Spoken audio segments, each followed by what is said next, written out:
Okay. Yeah.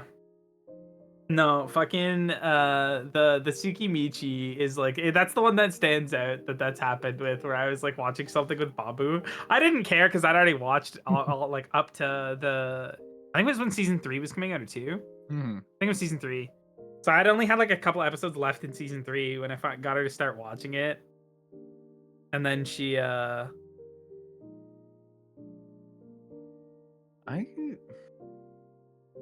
For me, it's just like sometimes I would like take a break from an anime and then come back to it another time after watching something else because it's just like sometimes you just need that like break period in like a certain part of the story. 100%. 100% that happens. hmm Oh, and also there's this new anime that's technically Chinese. The To Be Hero Um, X. yeah, Yes. We dude, started watching it. We haven't got very far in it yet. it's only like 4 episodes right now, I think. Yeah, we only finished like episode 2. Ah, I gotcha.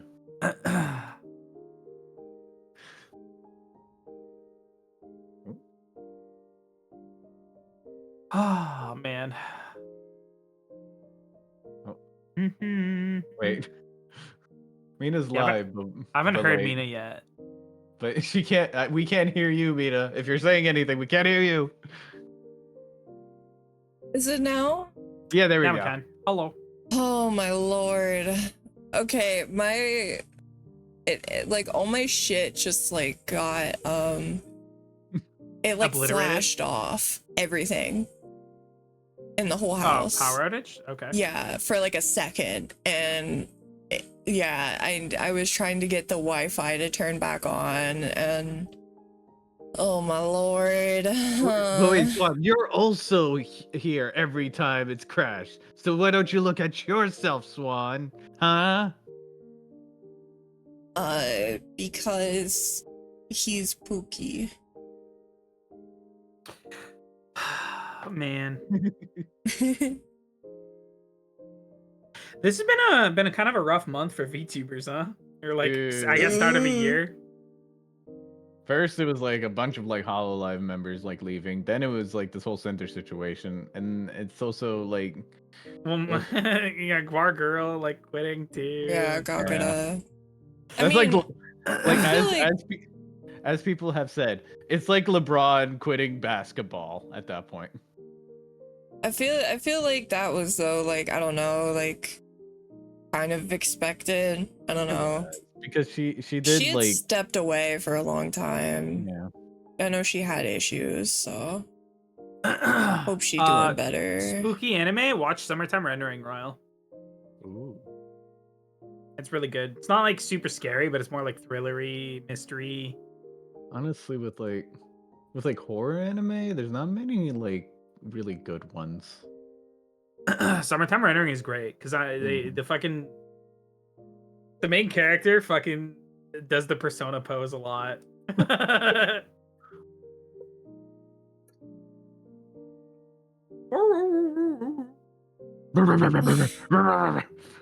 I don't know. It's like the most shocking thing to me was Matara leaving Bishojo or Oh, separating with Bishojo. Oh yeah, I that think just is more happened, didn't more. Apparently, it was decided like a month ago. Oh. Which is like I listen as somebody who went through some corpo bullshit. I have a little bit of insight. Mind you, mine was like scammy corpo stuff because when your friend is like, I'm doing a VTuber agency, you want to get like a free model? And I'm like, yeah, yes. And then it just goes to shit because they don't know how to run an agency is a little rough. Little rough. mhm. I don't know, Mia. I just raw dogging myself. I feel like Another is more of What? a thriller than a horror. I feel like Another is more of a thriller, honestly. I mean, those tend to be kind of like in tandem, though.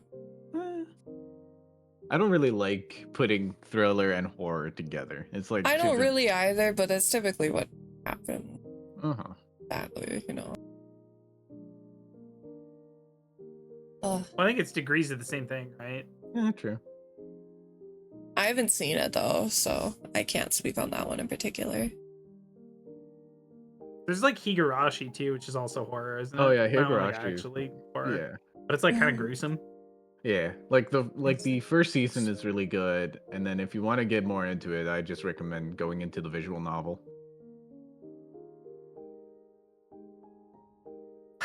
You know what anime I like is probably the only anime I have like ships for that I don't know if they'll come true.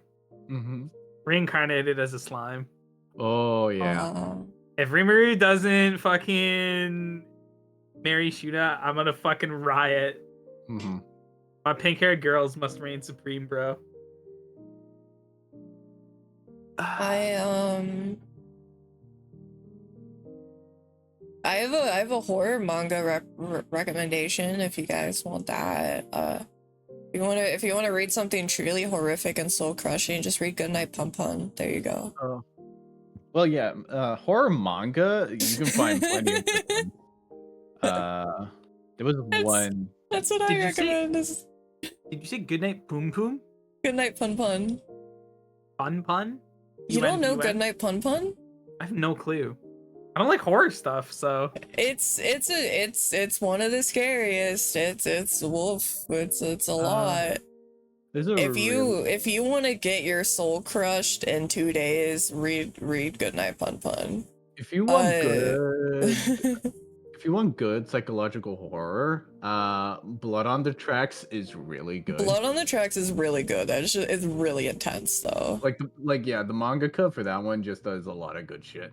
Yeah, the visuals aren't, but like the elements in the story are really intense on Blood on the Tracks. I feel like the visuals kind of play into it. It's just like It does, but like there's a lot of undertones in that some people might not be able to handle, you know. True. There's also like The Flower of Evil, the like manga version. It's hard to find a good horror manga that's not just the mangaka doing their barely disguised fetish of brutalizing women. Because there was this one manga that was just literally just trauma porn. Is it the Like, revenge I don't remember what one? it was called. you know what will always make me laugh Huh. is the fucking memes about gender equality, like from fucking Konosuba? a certain magical index where Toma Kamijo just like punching women and shit. Because he's just like a normal dude, and his only power is he nullifies like fucking abilities. Mm-hmm. So anytime he has to fight a woman, he just beats him up. And I'm like, what the fuck? And the fucking memes are like, yeah, my goat believes in gender equality. He'll hit a woman. I'm like, what the fuck, dude? Is this Sean Connery? Settle down. I love the details in the One Piece games that Sanji can't fight women. Oh yeah. And like Zoro's map is pixelated. That was like Jump, the like video game for Jump. It's happened in multiple One Piece games. Mm-hmm. Where you have to go through like really convoluted methods to have him beat up a woman. That's crazy. Yeah. Love him. He's so lame. I hope my stream doesn't shit itself again. God, that sucks. Stream! Shit yourself! No, I genuinely thought like I'm gonna have to call it quits because my Wi-Fi was not coming back. No, you're good. You're good. Phase 1, it didn't happen. I wasn't the cause of it. Here's the thing. You probably feel like you were gone longer than you were too, because like you get that like little bit of panic and frustration that sets in, and then like realistically, I don't think it was 5 minutes. Yeah, I'm just like, chat, please come back to me, my babies. Baby, come back. You can blame it all on me. So when are you doing a karaoke stream? Yeah? Never. What does that mean? You won't sing karaoke with me, bro? I've never done karaoke in my life, and I never will. That's cruel. I don't like to sing. I wouldn't really do karaoke. I would do covers though. Swan, I don't like singing. It's not fun for me. I don't find it fun, and I'm too mentally ill for that. I'll just convince myself that it's bad and I'll stress cry, and we don't want that. Hi, Watermelon. Welcome in. Hello. I'm like the one VTuber who doesn't do karaoke, I know. I'm not good at karaoke, bro. If I sing it, Yeah. I'm like, my best songs are fucking meme songs, like fucking Kickapoo from Tenacious D. I don't really know if my singing is good or not. I haven't really gotten like stress tested by people. I don't It doesn't- even dislike it because my singing is bad or whatever. I just don't really like singing. Like, even if I was like, That's fair. it's not really a like, I'm scared. Like, yeah, I know I'm gonna be dog shit because I don't practice singing. But even as a kid, I didn't like it. Like, when we would have to do musicals and stuff for like our theater, like mandatory, I would cry because I didn't want to do it. Like, I just never really liked singing. I was always, like I said, my brother's a music teacher. He got all the enjoyment perks into that stuff. You follow Watermelon? Been listening out for like an hour. I was listening to a lecture. It's been so funny listening to YAP yaps about GMOs. Crazy. That's insane. Now, what I would do is poem streams. That's something I want to do. Like Fucking poetry slam slams? poetry. Yeah, Cynthia. slam poetry. Yeah. She died for Cynthia's. I think it could be fun to do. Like, I kind of think like doing like, what is it, like creepypasta, like no sleep read streams could be yeah. fun, but I feel like I'm too illiterate to do that because I struggle. Like, when we did like one really text heavy game, I kept biffing the words, and I know if once we do visual novels, chat's gonna make fun of me because I am really bad at reading and saying it out loud at the same time. You gotta Mhm. get like voice actors for the visual novels. Yeah. Get the homies to come in. I love that shit. That shit's so funny to me. Depends on the visual novel, especially if it's something like a monster prom type thing, then like definitely. Oh yeah. But The new one came out. yeah, I know my friend immediately hit me with it and was like, they did it again. I'm so mad that the zombie guy is one of the player options and not someone you can romance because he's so Yeah. cute. Technically, I don't know. I'm pretty sure you can date him in like the what was it? In like road trip. Yeah, but it's not like this. Also, like, I don't know, my favorite romance option was like the I think he was like a fire guy or something. I'm trying to he was like the god, I had to look up the first You mean one. you mean the devil guy? Damien? Yeah, that was my Pookie. Yeah, and I remember that he was voiced by Nate Wants to Battle. Y'all over loved here him. talking about that, and the only like dating sim game I've really played is fucking Honey Pop, bro. Dude, Of course you I did. wish I could play Honey Pop on Twitch. I would speed run the shit out of that. I just like Bejeweled, bro. I don't even care about the fucking porn. I just wanted to play Thank Neither Bejeweled. you do for, I. like, I just having like the I just like rat. speed running it. I just like speed running it. I like visual novel. I already have a bunch of otomes. Like, one of them that I want to play is one where the cast of dudes is exclusively like men in their 60s. You got something you want to tell us, Mina? Do you like old men? This is Oh an my god, you intervention. didn't know Mina. that? Wow, I know, it's such a revelation. Looks at I'm Majima, looks at old Joseph. I'm adding. That's it. I'm adding a thing. I'm gonna be known in my chat as the Salt and Pepper Princess. Ooh. I was gonna say, in one of my Discord things, my tag is Dilf Snatcher, so like it's a theme. Just Salt and Pepper Princess is a slay though. Mina, have you seen the What? Mina, have you seen the latest season of Beastars? I want to watch Beastars. I feel like I would really like it. Dude, there's a Komodo dragon for you, I will say. I don't really like lizards though. Lizards I kind of know. scare me. Okay, but this guy, absolute like it's your type, but like as a lizard. I don't like lizards though. They scare me. He's a fun lizard. He's a good lizard. Also, I like werewolves and things like that, but not straight persona. I'm not into straight persona. Like, I'll think he's cool, but I'm not gonna. Also, there's more than just Majima in terms of me liking old men. Okay, this is not a new development. This is kind of like 40 to 60 male characters. Like, listen, all I'm gonna say is I had a fucking blast watching The Walking Dead, man. Like, it was like a Christmas present for me. That was great. Men. Rick Grimes, Negan, Daryl, like back to back to back. Like, come on.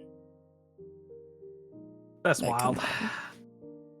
I tell my boyfriend, I'm like, dude, when you hit like 40, like, I'm ready. I'm all in.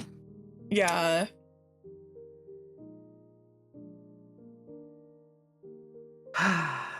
Well, at least you know what you like. Listen, I'm like, wait, no, I shouldn't say. Yeah. Go on. I was gonna say I don't have to worry about an age gap scandal as a VTuber because I go the other way compared to a lot of. You know, you're not wrong, but. You just have to hide me from the retirement.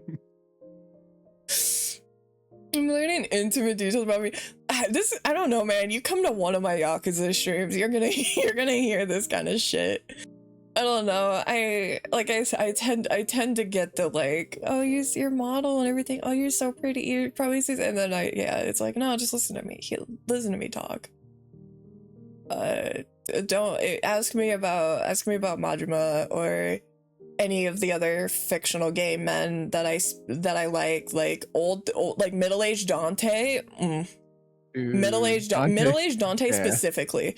DMC5, yeah. DMC5 Dante, I don't give a fuck about other Dante. I mean, he's cool, but like I'm not into him. DMC5 and Dante, I'm a Nero fan, bro. I'm all about Nero.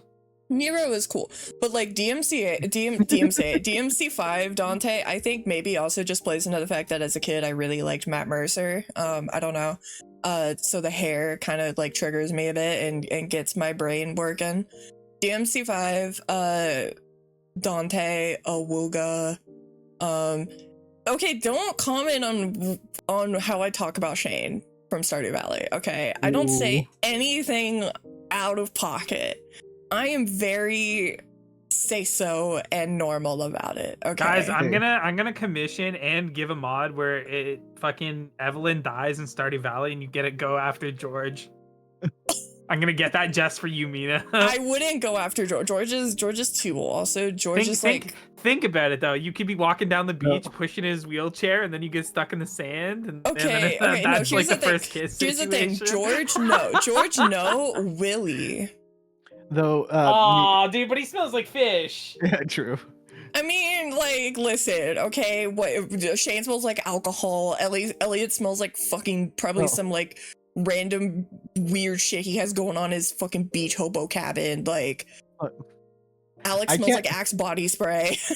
I honestly can't complain about your taste in Shane, considering I like Claire and like they're in the same age range. Yeah, okay, Swan, I need to get in his pants about Shane. Okay, I didn't necessarily. Okay, I said that, but I also just said I was gonna fuck. And I realized I kind of said it like a threat. I did not mean for it to have that age.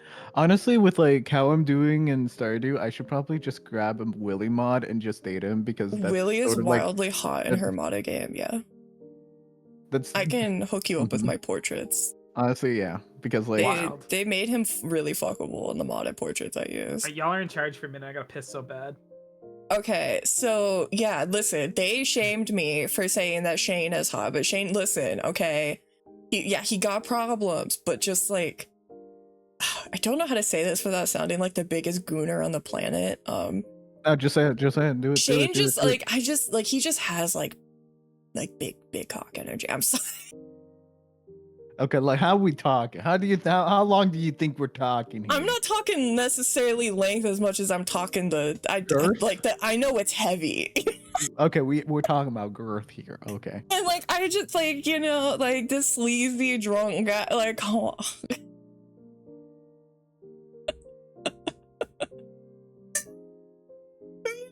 No shit. This is only a limit of my potential.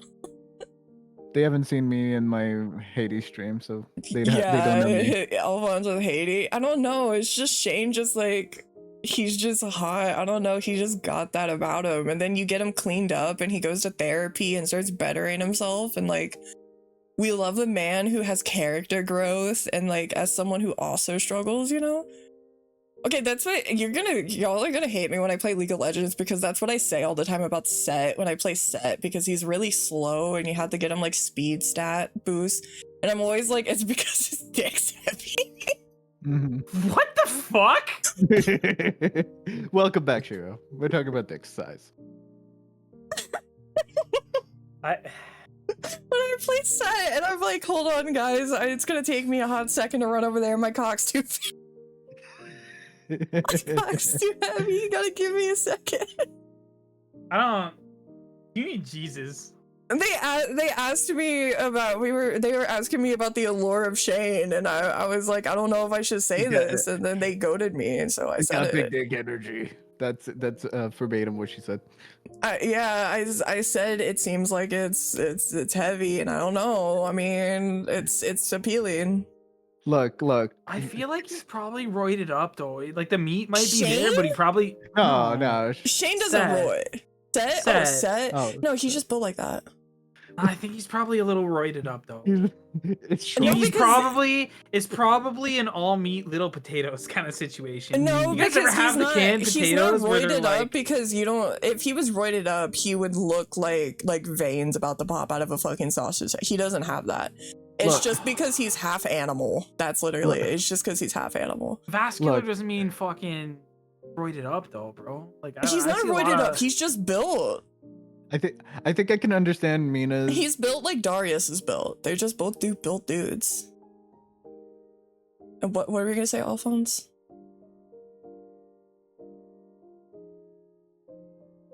It's such a like a weird thing where it's like, oh, if you have a nice car, you got a small dick. I've never understood that. Like, Yeah, Set just is Maybe it's addicted because I to don't working compensate for stuff, out. but like I've just never. Anytime that somebody makes that joke, like, oh, guys driving a Hummer must have a small penis. I'm like, Okay, why does here. seeing a Hummer make you think about a man's penis? What's wrong with Shiro, Chris, And then they all brought just up kind a of look good at me like, point. oh fuck. Well, are you Cru- gay? Crusader brought up a good No, point. back in Set the would day. not be roided because it would disappoint his mama. It would disappoint his He mama if he does was disappoint using his mom because enhancing. she doesn't want him to fight, and he does it anyway. So why Okay, would but the not why would he stop at enhancements roids? because that's too visible. She would know, and it would Yeah, lower his life. He yeah. can't do that. He literally He- has a voice he- line about he- somebody's oh, teeth being stuck in his knuckles. Like, that's Yeah, and goddamn guess what? visible AF. He suffers from a lot of guilt, and every time he does that, he's like, "Please don't tell my mama. I'm so sorry." Like he can't do that. He goes to events with her. He takes her to little events and stuff. She would be able to tell. Every time he disappoints his mom, he does one push-up. Literally, unironically, he's just a mama's boy, and he's hot, and I like him. He's why I started League. Yeah. I need don't know. more. You're not I need beating more the hearts, furry dude. allegations. He just has tail. He doesn't even. He just has ear. He doesn't even have a tail. No, but he's got big fur though. I think his like fur's not even his coat, right? That's like part of it. No, he isn't doesn't it? have fur. It's just a jacket. He just has ears. That's it. That's all he has is ears. He doesn't have like fur. Set's He's got back his fur tits is his out. actual fur and is not his coat. It is? Yes. Yeah, all that like fur on like Really? his collar is like literally his back fur. He's like Austin Powers, but the rug's on his back. I mean, I don't care. Okay, so you're furry now. Let's go.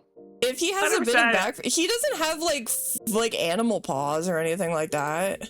No, you are safe on that end, but That's He Okay. just has ears and he has some fur. I don't care. The rest of him is he's just like a 7 foot tall hot man. Here's the thing. The other thing though, I don't think he's packing. I don't think he got it based off his like game model. Like the stature, bro. His pants are so tight you would see his dick. He kind of got an innie. Yeah, true. For one, bro would be a grower, not a shower. For one, It's like a fucking excuse horse. you. It's just the bone comes out and everything.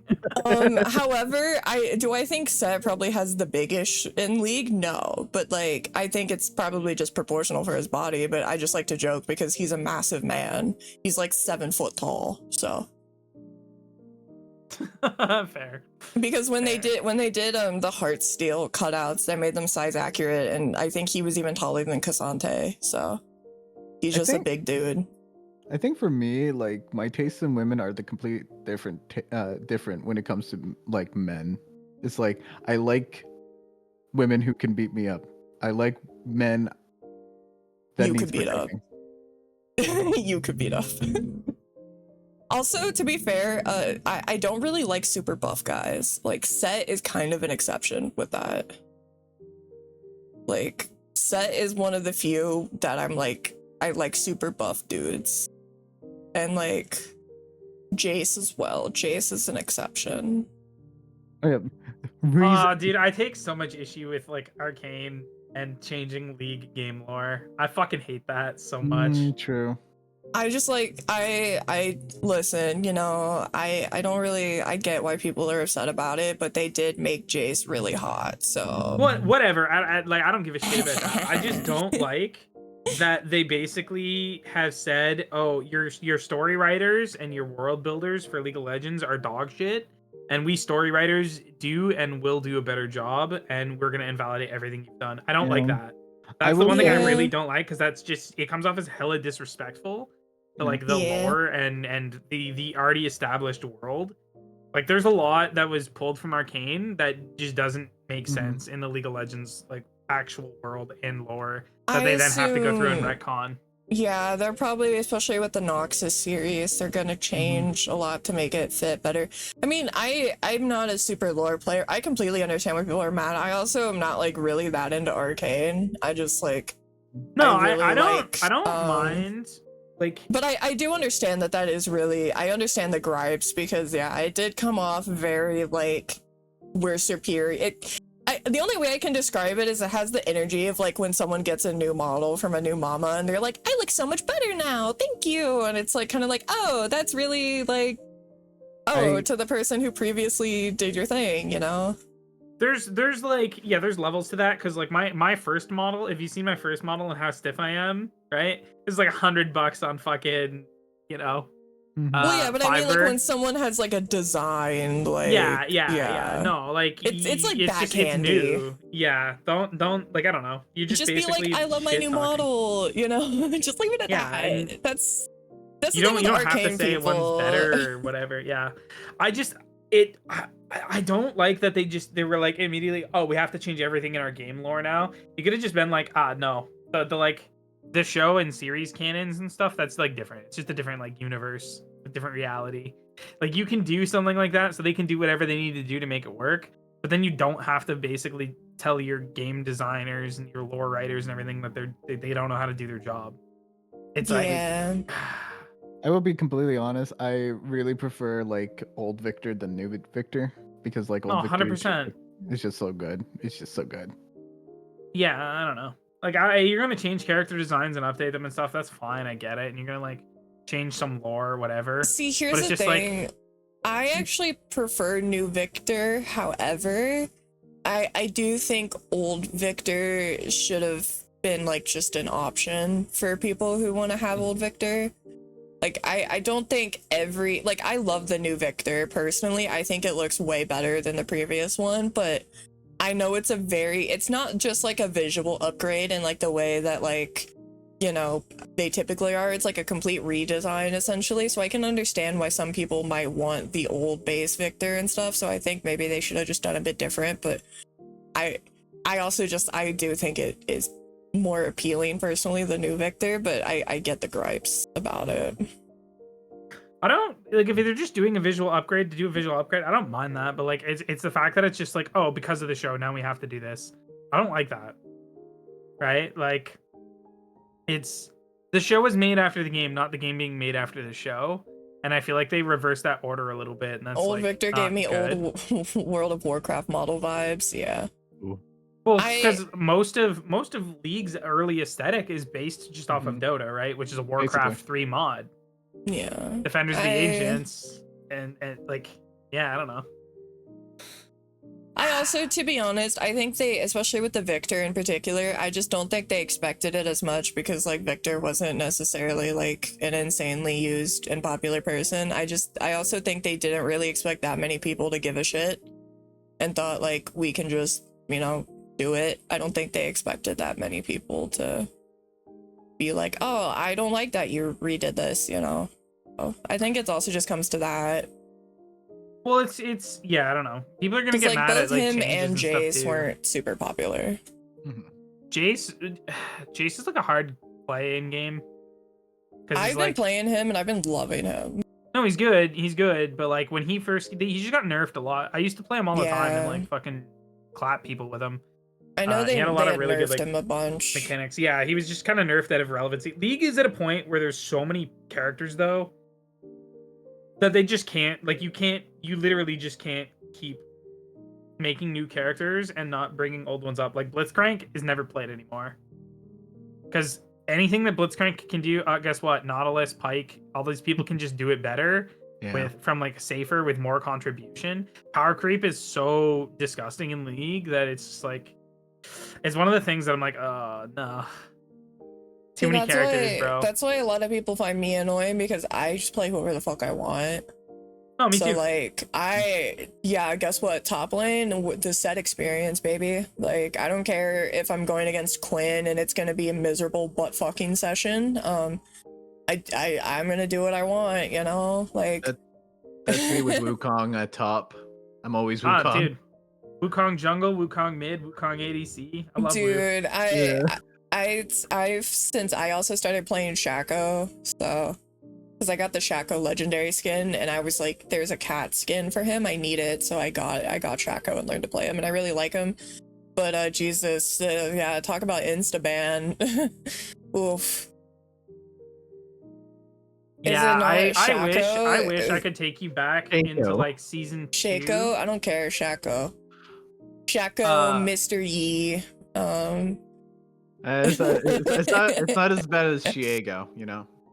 I wish I could take you back, Mina, to when Shaco could just stack his boxes in a bush directly on top of each other and insta-kill people. Holy fuck, that was goated. Me and my buddy used to play Blitzcrank Shaco bottom. We'd just sit in the bush. We wouldn't farm minions or anything. I'd be putting boxes down, and then he'd blitz grab them, and they just instantly die. They hit the bush and take like 10,000 damage and just die. And then I'd put more boxes down, just stacking cooldown reduction, and Blitz would just fish hooks, or they'd just walk into them and die themselves, dude. Shit was so funny. It was so good. We, like, I think the highest we had was like 70-some kills, because we just wouldn't push to end. And we would just sit in random bushes, fishing people in and killing them. Oh, it was so good, dude. The goated play. I mostly just play Set, or I play Nico, or Taric. Those are like my main 3. And then jungle, I tend to do Graves, personally. I like Graves. For jungle... That's dad. I usually play Olaf. Even though he's like an old champion that no one uses. I mean, to be honest, like that's kind of like in a way it kind of helps you because people either just like greatly underestimate it or people just don't really remember what their stuff could be. But I don't know. I usually, if I do PvP, I usually just do Aram. Like I don't really. I see. I don't like Aram because I find that the game is decided in champion select where you don't even get to like have choice. I mean, yeah, basically, it's just like I don't want to play PvP where I'm just gonna get a miserable experience because League players are bitchless and miserable, you know? Like at least Aram, like it's like fun, you know, because like no one's gonna get up in arms. Like everyone knows like everyone is like it's very clearly the underdog team against the other team. So it's like fun. I've had some fucking miserable experiences in Aram. I've almost had worse experiences in Aram really than I have in just like draft. In normal, I'm constantly like if I miss one, because I play skill shot heavy characters a lot. If I miss one fucking shot, then I'm just constantly like kill yourself for the entire match. And I always get matched with like, I'm like, oh, I'm doing swift play and I'm like iron, and then I'm paired in bot lane with a fucking emerald player who's just gonna destroy my back lines and be miserable. And even if I turn off the chat, it's still just like the ping. It's just like, it sucks. It's not really a fun experience. I feel like it would only be fun if you had a full party of people you know. Hmm. I'm looking at my very old in-game purchases and oof, yeah. I've been playing League since I was in high school, so I've both been the dude fucking yelling slurs at people, Dude. and I've both been the dude getting slurred at, you know? That was me in middle school. What the only way I'll really shit talk somebody now is if they say anything mean to my friend. That's like fucking that engages my Kaioken, bro. I'm going in. There's limiters off if you start talking shit to my friend. I'm gonna fucking rip you apart for everything you've done. Like, I will insult your lineage and burn down your household if you insult my friends I'm cute with. I just have no patience for it. Talk shit about me and I'll laugh at you and just be like, fucking goofy asshole, you're 05, shut up. And then mute them. Right? And that's it. Yeah. League is like, League is the only like PvP game I really play because I don't like to play games that stress me out.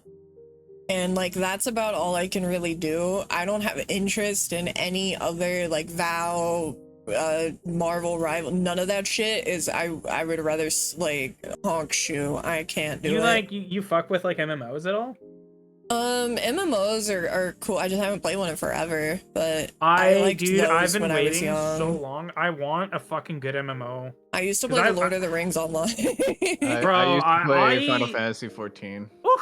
Okay, my list of MMOs is probably longer than like the years you guys are born. I've definitely played more than 50 MMOs. Okay, at people. least. Fucking. Let me think. Okay, let me think of some of the most iconic ones. Mabinogi, which is still around today, still played next on MMO. I'll play it occasionally. Fucking Maple Story 2.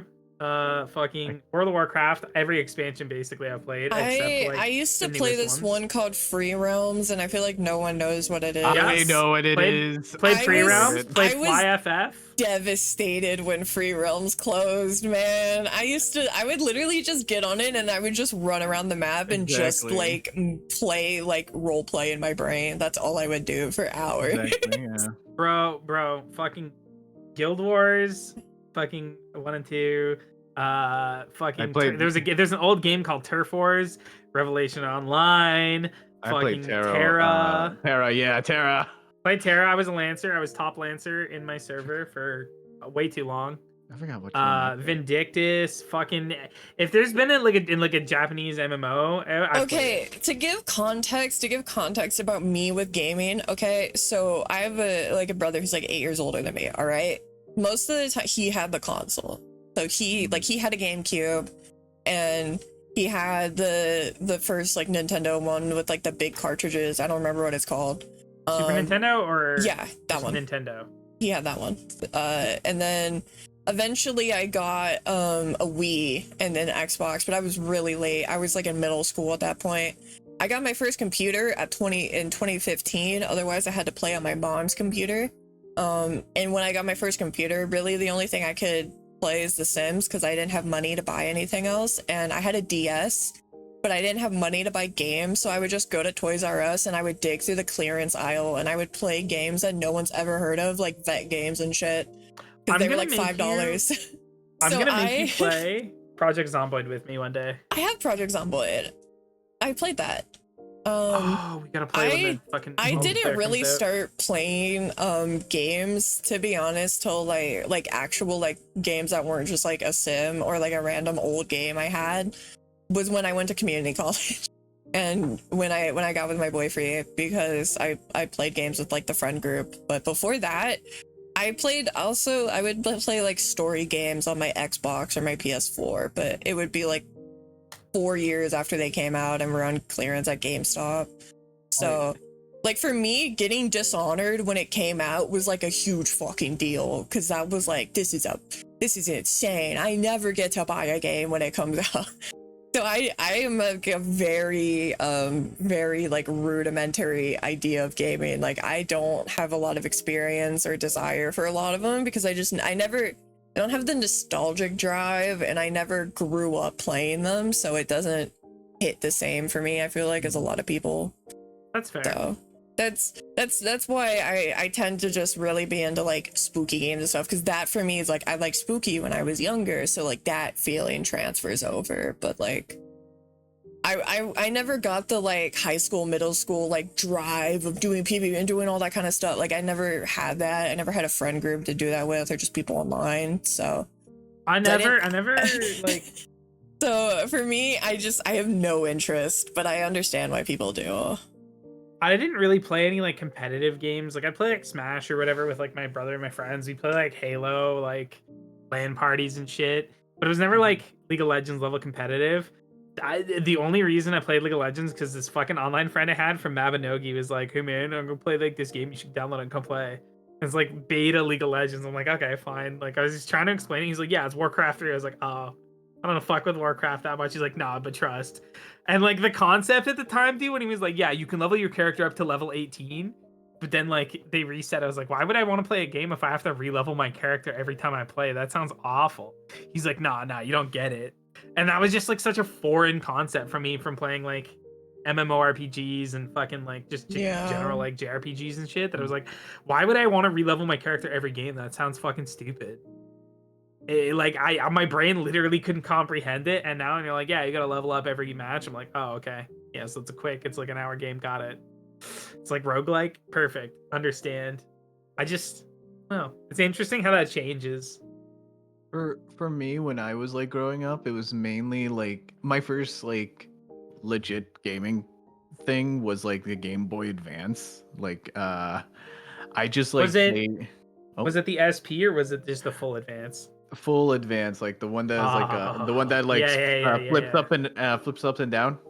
Yeah. Oh no, that's SP. That's the clamshell with the backlight. Oh yeah, the clamshell. Yeah, no, so you missed the bad days of no backlight. Okay. Oh, okay, yeah, no. So basically, yeah, so I had a lot of like the third party sort of like games on the Game Boy, and so basically a lot of the times, a lot of them were really hard. So that just a lot of that translated over to when I was like, to how I play games now, where I like playing very difficult games, which is why I like doing like the deathless runs in Bloodborne. So yeah. Yeah. That checks out. I get stressed playing Animal Crossing. I listen, I take that shit seriously. I run Animal Crossing like the goddamn Navy, okay? I'm very serious about it. Also, yeah, you didn't like Tarkov for that Crusader. Yeah. Like the game is cool and I get why they do the resets, but damn man, it kills my drive to play it. I didn't know Tarkov did that. I didn't know it reset. If you play the PvE mode, which I wouldn't play normal PvP Tarkov because there's so many fucking cheaters anyway, it doesn't actually ever reset now. So you can like just take your time, you stop for like a year and come back and you got all the stuff you have, which is nice. But if you're after the PvP drive, then yeah. All right, let me I came up with like the best chat message for you. Yeah. For me? Yeah, I gotta think of that. Do I have to read it? Well,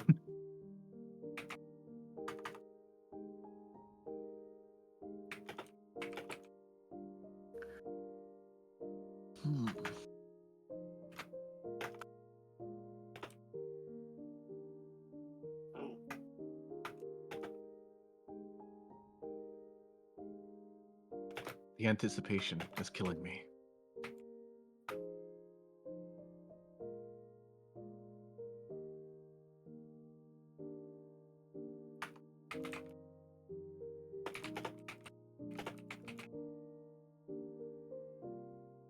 Oh yeah, I've been meaning to stream. What was it called? all right, Disco there we Elysium. go. It should be set up. It should be set up now. The next time you talk, it'll it'll give you a message. When I talk? Yeah, when you say something in chat. Okay, I'm gonna say it. EP. Oh, am I not? Wait, hold on. Am I not play because it? You Oh, already it didn't talked in work. chat. Hold on. I'll just go play it. It's fine.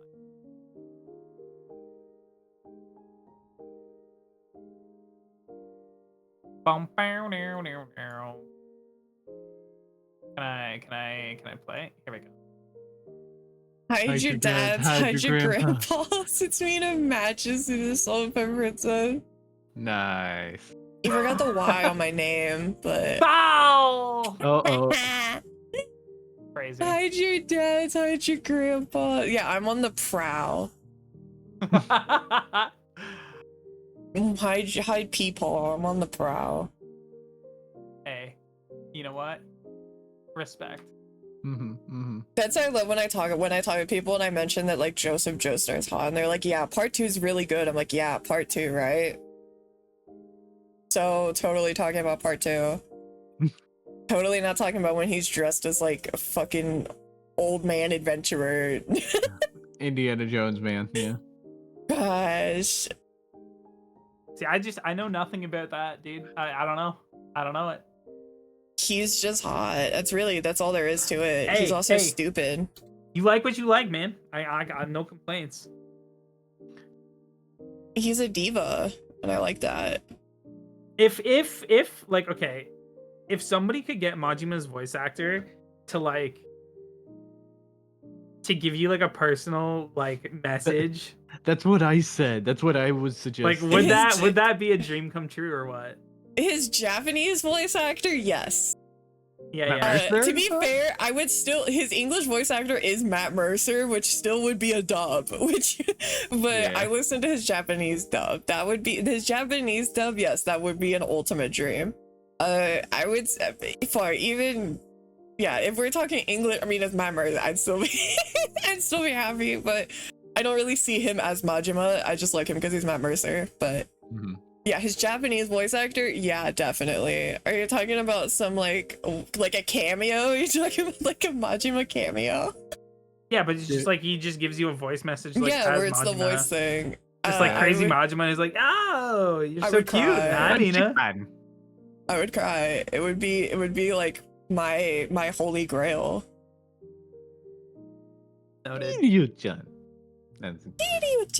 Yeah, no, literally when my friend went to Japan recently, like anytime he saw any Yakuza related merch, he took a picture and sent it. That's a good friend right there. Yeah, he knew.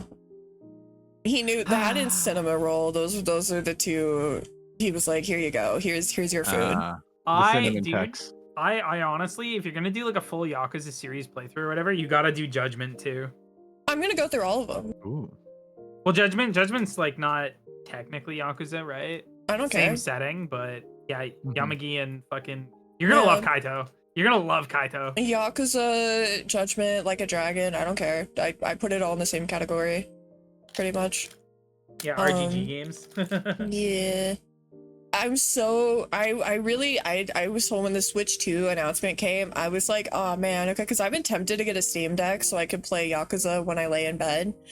And then when they announced that Yakuza 0 is getting put on the Switch 2 with exclusive cutscenes, I literally fucking did the unironic Kiryu meme of I punched my table and got up and like stormed out of the room. I was so bad. I was literally telling my friend, like, oh my god, I hope I can get like a Steam Deck so then I could lay in bed and play Yakuza. That'd be so fun and so nice and comfy. And then I see that, and because you know everyone was like, oh my god, Bloodborne 2, oh my god, Hollow Knight, whatever, you know, and I was like, oh, I mean, these Yakuza are Kiwami Director's Cut Special Super Edition. I saw that, and then when I saw the background for, I knew the CEO was gonna pop up. I was so pissed. Oh my god, I was punching drywall. Call me Kyle the way I was fucking punching.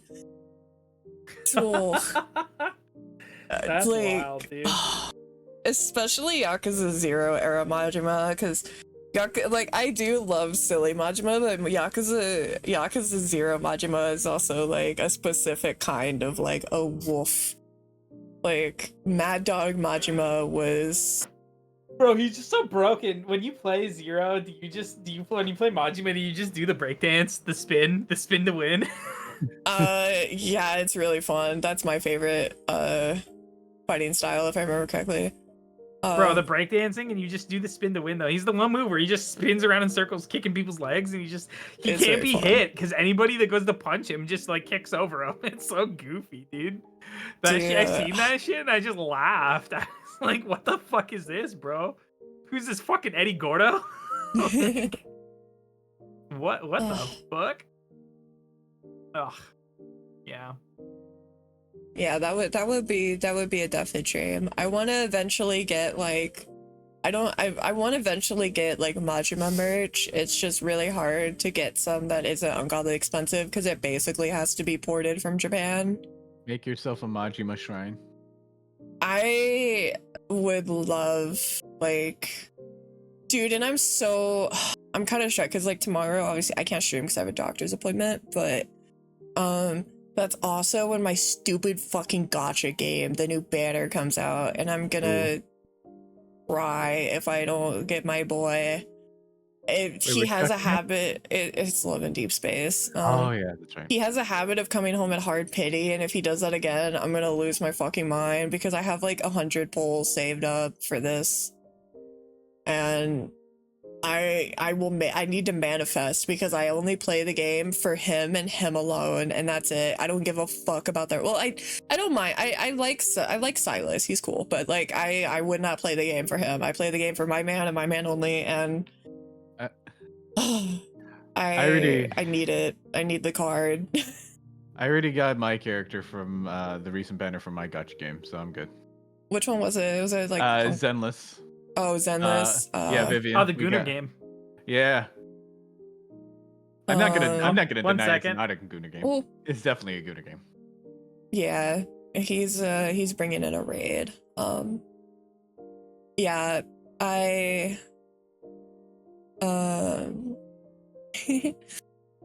for me, if I can get my card from the new Love and Deep Space banner, I'll be a very happy lady.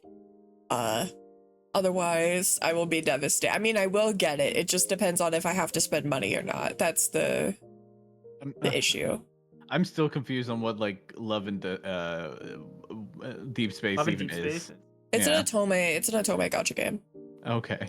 I survived gacha games. The only close thing to a gacha game I have to play is Pokemon Pocket TCG. Yeah. I can't do it, dude. I can't fucking put money into like games like that. I play Love in Deep Space. You basically like 5 male love interests.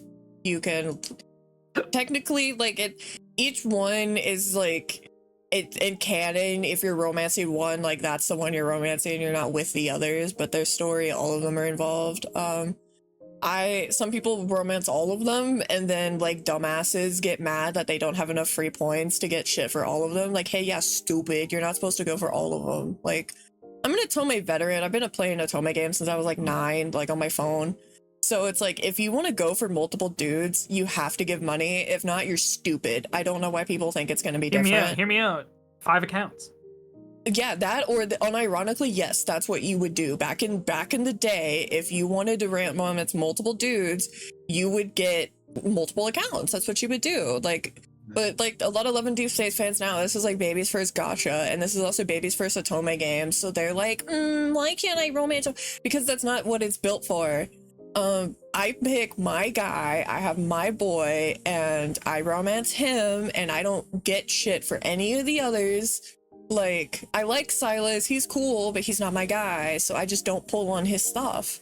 And guess what? I have tons of free I have 100 free pulls right now. Like, really all I have to do is like, I could just spend $5 for like the monthly thing, and then like I got like 90 or 80 pulls every banner. Like, it's really not that difficult, but they like lose their mind because they don't understand you're supposed, like, back in the day with Otomes, you would pick a specific route and you wouldn't be allowed to do anything with the other guys. But in this one, there is no like locked in route.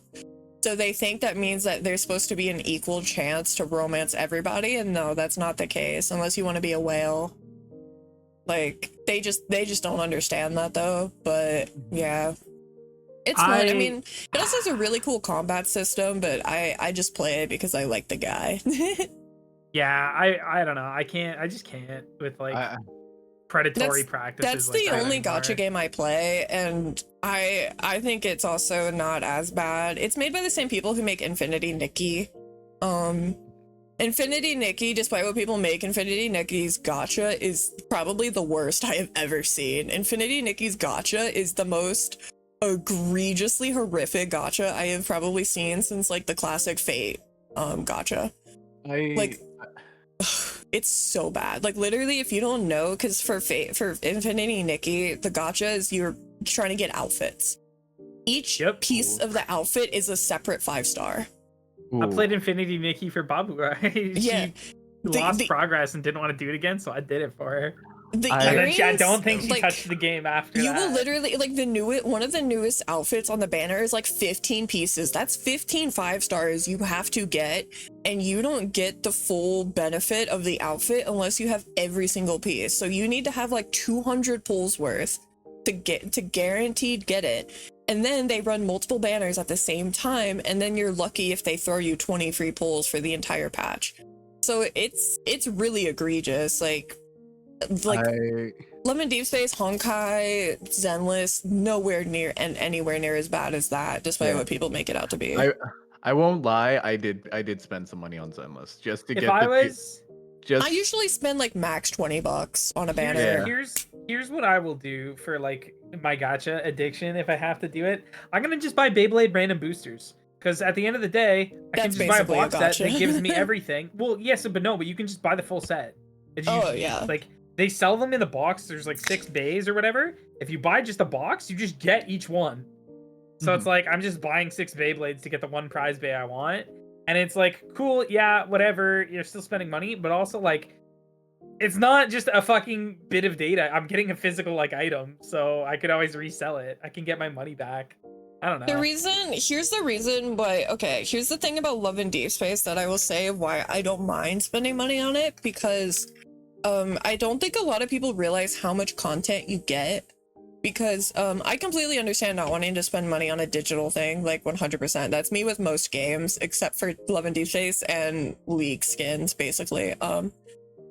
Basically, when you get a card, if it's 4-star cards as well, will have specific like 5 to 8 minute long voice scenarios that you can listen to. 5-star cards have special animated scenarios with different choice options that you can do, including fully voiced things as well, including limited clothing, including limited poses, things like that you can keep. So like a 4-star card can give you like a permanent, like you can just listen to like an 8-minute long fully recorded and written scenario that like applies to the card, which is basically like the equivalent of listening to those like role play things on YouTube that you can find. It's just it's voiced by the voice actors, you know? And then the 5-star ones, there's like the main video that plays for the card that's what they'll show on like the social media. But there's also like at least like a 30 to an hour long story route that you can play that plays out the story from the card. So I don't really mind if I have to spend like max $20 to get it, because in my mind, how I see it is like, not only is it going to make it to where I can do combat better, but it's 20 minutes that's going to give me around 30 minutes to an hour of a good experience. And that's like the equivalent of like, I want to go out and like get a Wendy's and chill at Wendy's for an hour, you know, like that's kind of how I see it. In this economy, $20 in my opinion is like the equivalent of an hour of fun. Because if you want to do anything, bro, we are different metrics. For video games and video game purchases, bro, $1 an hour. If I buy a $60 game, I better play that game for 60 fucking hours. Well, no. Here's the thing. I'm talking about like a gacha thing specifically, because here's the thing. I will play the gacha even without getting the card. That's why I say $20, because I play the gacha game every day. Every day I play that game. I don't mind once every 2 months spending $20 to get that card to give me an extra hour of exclusive content, so to speak. If we're talking like standalone, not Love and Deep Space, it took me 3 months basically to convince myself to buy Pirate Yakuza, even though I knew I would play it, because I'm scared of a $60 price tag. Like, I religiously don't buy, like, I've bought more games for streaming, and even then, most of the games I've bought are really cheap or on sale, because I get terrified about buying games. Like, No. I'm only saying that in the sense that I know I play like at least like 30 minutes to an hour of Love and Deep Space every day. So if I make a $20 purchase every month or so, sure. If we're talking like a normal game, I have games that are $10 that I still haven't mustered up the courage to buy. I can't bring my boy, he doesn't give a shit. He's like, if I got the income and I'm gonna play it, whatever, I can't do it. Even if it's a game I know I'll be addicted to, I'm like, I can't bring myself to do it. Like it takes me, like I have to mentally prep myself. For me, I'm just like, am I gonna have the time to play this game? Like with streaming so much, I don't have time to like play games the way I would like fucking 3 years ago or like college time, bro. I'd come home and then I just like Starbound, which is like Terraria, but Space Terraria. I probably put like fucking 70 hours into that game in like 7 days. Playing 10-hour days on that game is fucking crazy. Now I'm just like, I play games for a long time still, don't get me wrong, but like I stream, do whatever I'm doing on stream, and if I'm playing something on stream, then I don't want to play it off stream generally. Yeah. So it's like now I just play Valorant. To be honest, like I've also kind of had where like since I've started streaming, I pretty much game on stream, and then I don't really play games off stream unless I'm doing League. Other than that, I kind of just do it on stream, and then I'm like, okay, I'm kind of gamed out.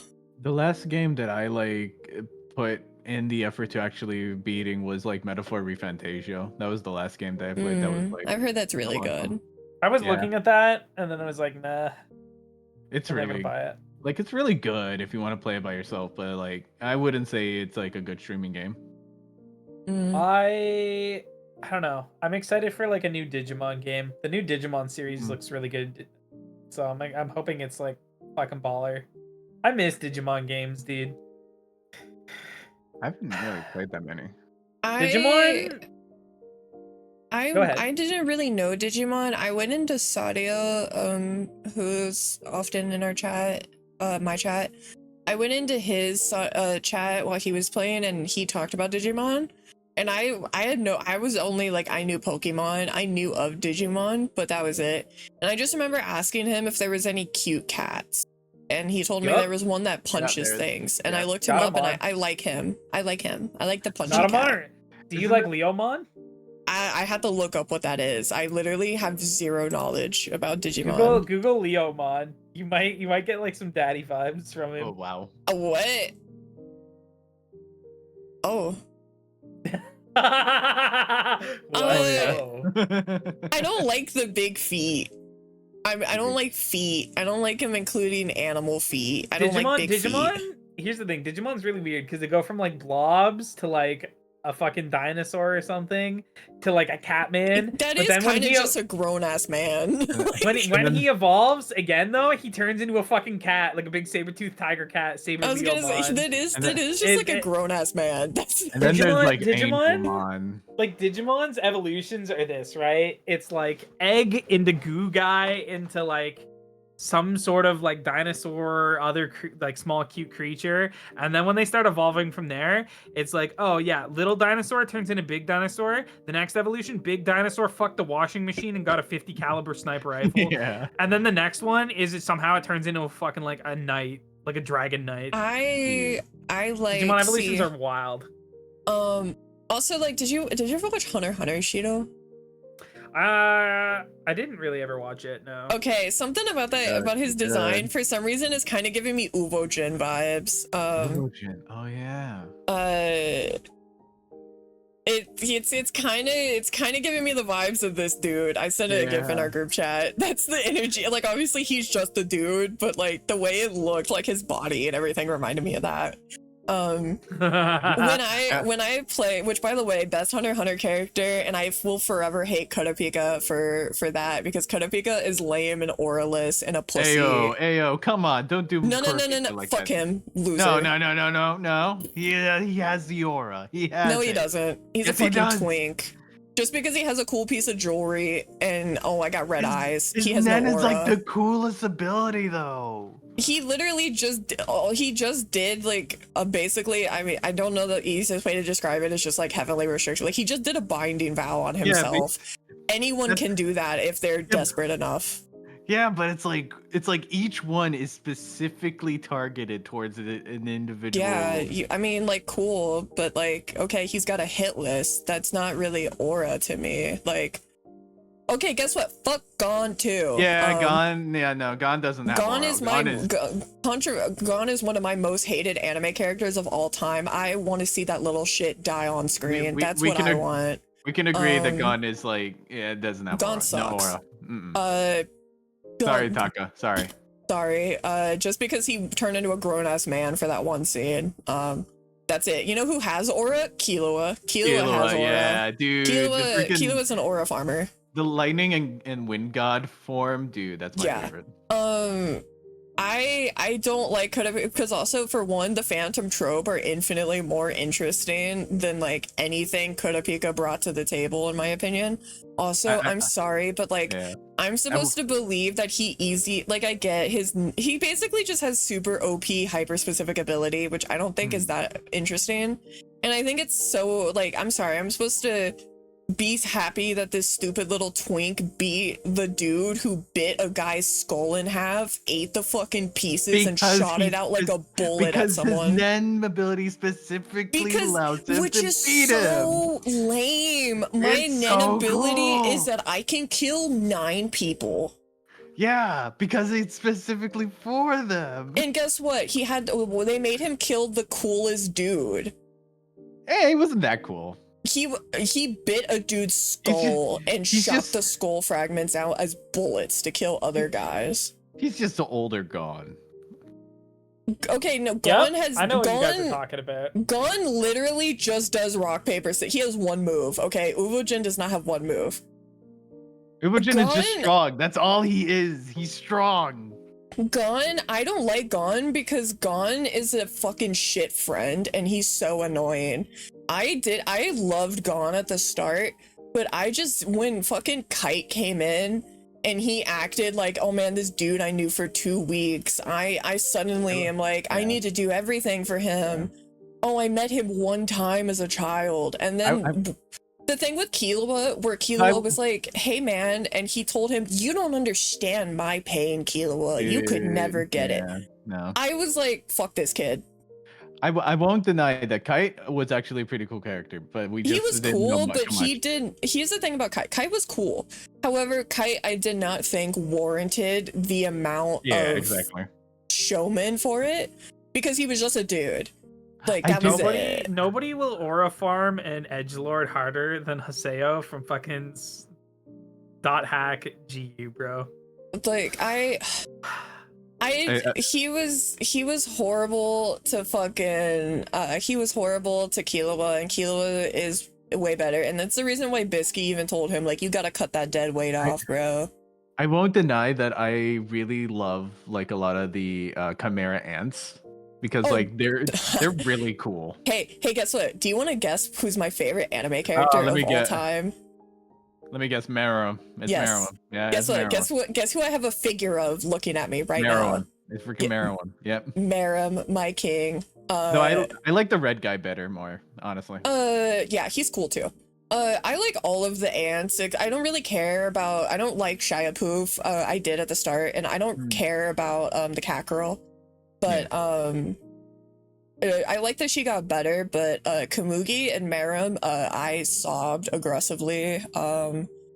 I love him. And listen, here's the thing. I know, and by the way, before people say this, also, not the Silas, but saying the model is peak. Shout out, love that. I read your name. I know 100% that Gon becoming an insufferable, selfish little brat is 100% intentional. Like, I know that's the point. The point is he becomes less human and more like a fucking asshole while Meruem gains humanity. Like, I know that's the point. You know, it's not him being. It's not Totoshi being a bad writer. Like, I know that's the point. It's just like I went from loving him to hating him. Like, you know, peak writing. You know, 10 out of 10, loved it, but fuck that kid. Also loved like the battle with Meruem versus the old guy. I forgot. Netero. Netero, yeah. Guess what? My favorite character is Meruem. My boyfriend's favorite Hunter x Hunter character was Netero. Dude. So for us, it was like, that was our Super Bowl, and Yeah. he had already seen it. But listen, my one thing is that, like, I'm sorry, listen, he did beat Netero. Like, Netero had to use an out-of-pocket tactic, you know. So Yeah. like, that's my only power scaling relative opinion, is just that, like, Literal. I will not accept people saying that he lost because he didn't. Literally yeah. had to use the Nen nuke button. Literally, which, by the way, God, the animation on that, when he got that, like, fucked up, like, that was scary. That was sick. Exactly. I was very upset though. I love Netero. Netero was one of my favorites. So I was upsetting on both ends because I loved both of them. Did either of you watch the Devil May Cry anime? No, I have got not. to like episode 4 and then I just clocked out. I heard that Dante is only in like 40%, and I was like, lost interest. I watched the first episode, and the animation looked like dog shit to me because it was like so framey that I was like, I can't. Fuck Netflix for not paying more for shit like that, dude. It gets worse. It gets worse when during like the 4th episode when they have like that highway fight. It's just bad. See, somebody was trying to say it wasn't that bad, and I'm like, I don't know. The fact that I could like literally see the frames in the animation, like I don't see that if it's animated at 30 FPS. So that means it was less. It was like 20 or less. See, the fact that I can see the individual dot. And they completely ruined Lady's like whole character. They turned her into a has-been hotel character. Basically, yeah. And she just like, fuck this, fuck you, blah, blah, blah. It was they just did the thing where they make her curse every like 20 seconds. Yeah, at least they didn't give it the berserk treatment. Yeah, the berserk anime, that is, to be honest, kind of impressive that it's considered like the gold standard. I won't horrible. I won't deny that like the movies were decent. The movies were decent. But the anime? Yeah, the anime movies, yeah. But I my big problem also of like why like I still was willing to try the Devil May Cry anime, but what kind of got me off is of like not wanting to watch it is, for one, the creator is like really annoying about acting as if like he made Devil May Cry, as like not just the anime but like the franchise. And also he's like supports a lot of like really fucked up like right-wing shit. Yeah. Wait, the creator of the anime, but not the creator like of the anime. The yes. series? He did, so it's not the same person. It's not the same person. No. Isn't it the same person that did like the first couple of Castlevania seasons? I'm not sure. Possibly. But like he was doing a bunch of stuff where he was like, yeah, I'm the creator of Devil May Cry, and it's like, okay, but specify the anime, because like he wouldn't like correct people when people would be like, how'd you make this franchise and shit? Like, you didn't make the franchise, you just made the anime. And then yeah, he was liking, also I don't like that they put Asmongold in the show. Dude, that was that shit made me laugh. That's so cringe. It is. That's so cringe. I don't like that. Like, if I'm gonna see any streamer in a fucking TV show like that, that's not my pick. Like, come on, man. I gotta send somebody a message. And did you see him like in his comment section? It was so sad. It was giving like Elon Musk reply guy energy, where they're just like, please notice me. It was like, you're a grown ass man. Why are you? I just like that they're like, no, Asmongold's not in the fucking anime, and then you see the missing teeth, and then Asmon shows his missing teeth. I'm like, yep. That's Assmongler. That's Assmongler right there. Okay. Mina, I think I'm gonna head off pretty soon. Yeah. Yeah, dude. Yeah. All right. I need to go take a nap. All right. See you later, guys. Bye bye. Thank you for coming. Sleep well. Yeah, gonna be playing Dredge later. So yeah. Oh yes. I will. I will try to send my peeps over. All right. Good day, everyone. And then there were two. Wow. Now you're stuck here with me. No, you're stuck here with me, bro. What do you mean? Yeah, I'm so, I don't know. Yeah? I just have a lot of planning I gotta do this week. Yeah? This week's gonna be a pretty big plan heavy. plan heavy week, because once I get my emotes, I'm gonna have to start working on getting the next batch, and then, you know, sub content is also gonna be something I'm working with, and yeah, just a lot of, also because I did not expect the response Friday, so I was kind of out of commission Saturday because I was still like so overwhelmed and freaking out, and then Sunday was like fucking with my mic, so I'm behind on uploading my VOD, so I also gotta get that done. Which is like easy. It's just, you know, my computer is like, why when I have to upload it? Because downloading it from Twitch is easy. It's just uploading it to YouTube that takes like a little longer than I would like, but oh well. Like, is what it is. And I don't want to make thumbnails. Yeah. I don't like making thumbnails. I just put like minimal effort into it because I'm not like a graphic design artist. I don't really. I just don't like doing it. I just pop open Canva and I whatever ends up in 20 minutes is what I got, and that's what I do. Yeah, I just basically put some PNGs on. Maybe I'll add some extra stuff or type something. I don't know. I'm not artsy that way, man. I can't. I don't know. I'm not either. The most beautiful art piece I've drawn, I drew with my foot the other day, or like a couple months ago. For me, I'm like physically like crafty, but I'm not good with like graphic design or anything like that. Like, if you held a gun to my head and said make something cool in Photoshop, I would die. Like, I can't do it. I'd sooner be able to like brew up like a very creative stream idea and like something fun that way than fucking make like a good thumbnail that'll get people in.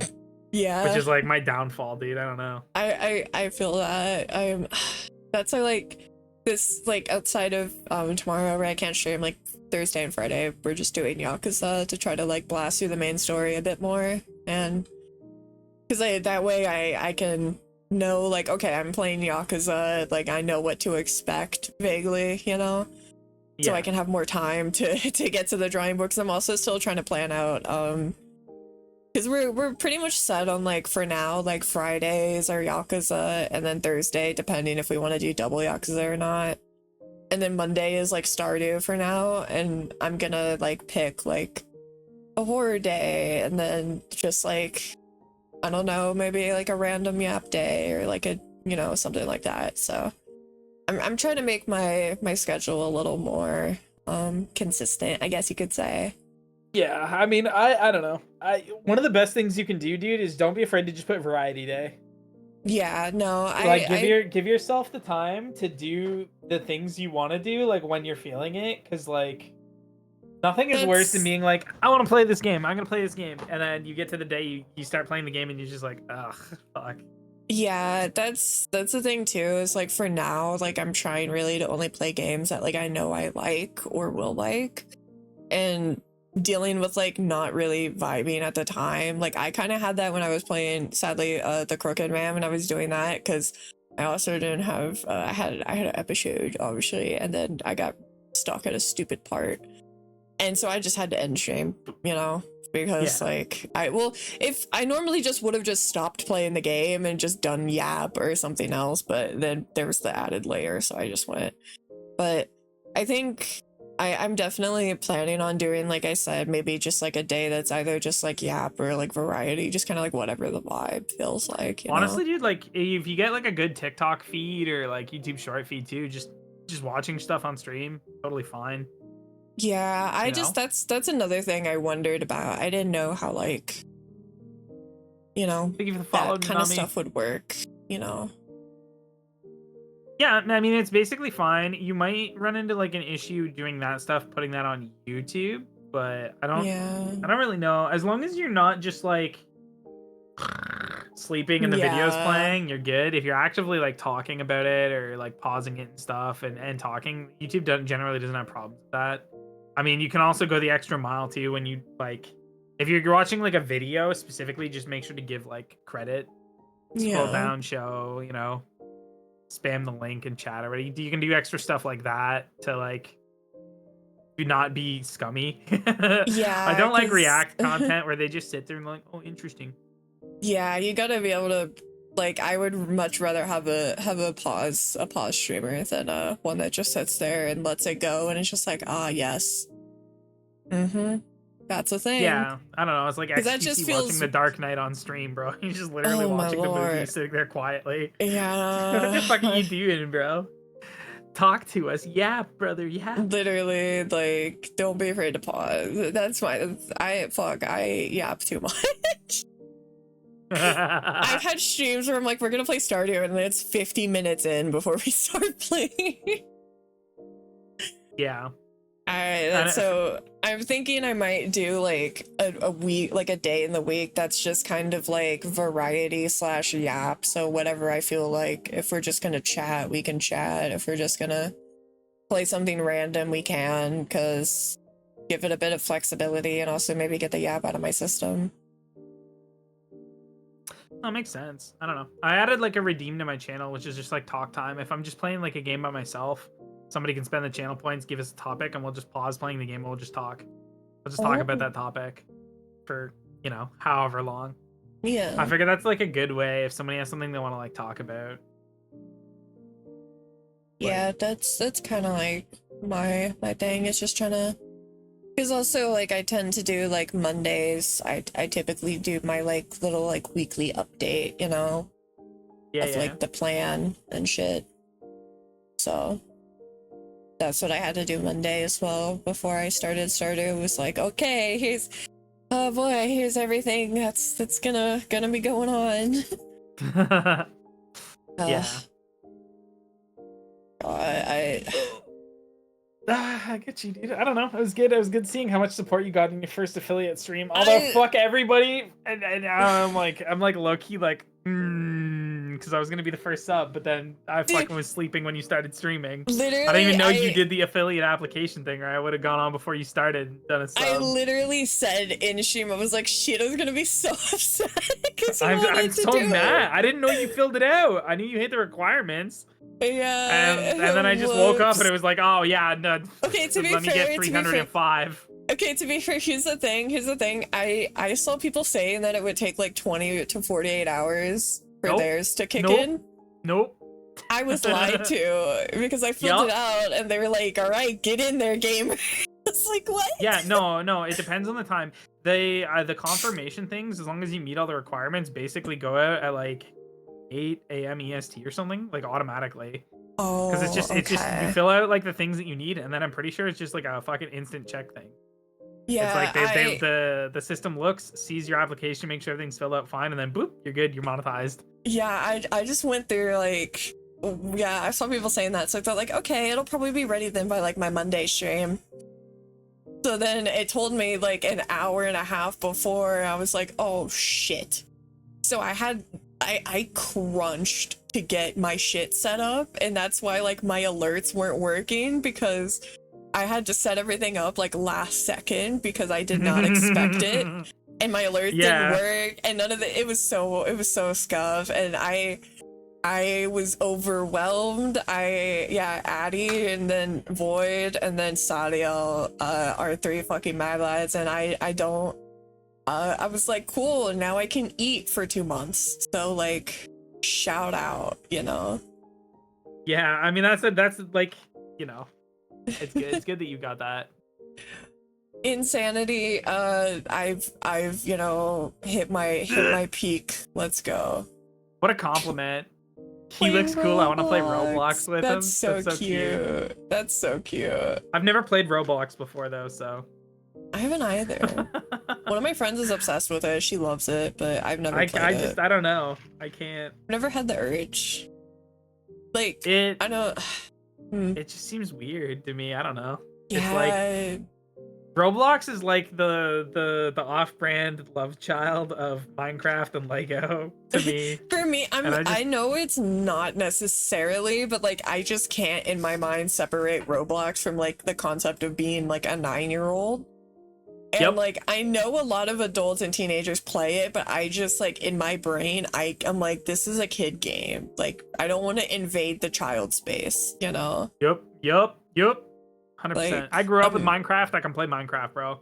Yeah, I'm That gonna shit- let, I'm that gonna shit let came the out when I was in children high have their school, like- thing. I mean, I still Yeah. like I watch like Queso play Dress to Express sometimes or whatever, and Dress to Impress, but like I can't bring myself to do it because yeah, it just feels like I'm going into their zone, you know. I know there's sadly a lot of weird problems on there because of that, and like, you know, That's one of the things where I'm okay with them like using AI in like monitoring stuff. Like, yeah, maybe put some AI in to fucking catch people trying to prey on kids. yeah, I'm okay with because that. a lot, like, don't get me That's good. wrong, most like adults who play it are just playing it because they like the silly games and stuff, but that's the problem I tend to have when adults start regularly going into like kid primary spaces, is that it kind of normalize, I don't want to say norm, but like it makes it to where, you know, it's there's a not very as, like special person that should be like it's not weird to have an interaction with kids. Like in my sense, I don't make my Yeah. streams 18 plus, but I don't like I'm not trying to flirt with chat. And here's the thing, I don't censor myself about dick jokes or saying Yeah. things or being vulgar in that sense, because to me it's not my job to dictate who watches my content or my streams. It's a parent's job. If you don't want your kids watching that content, you should be going in and controlling their accounts. I Right? agree.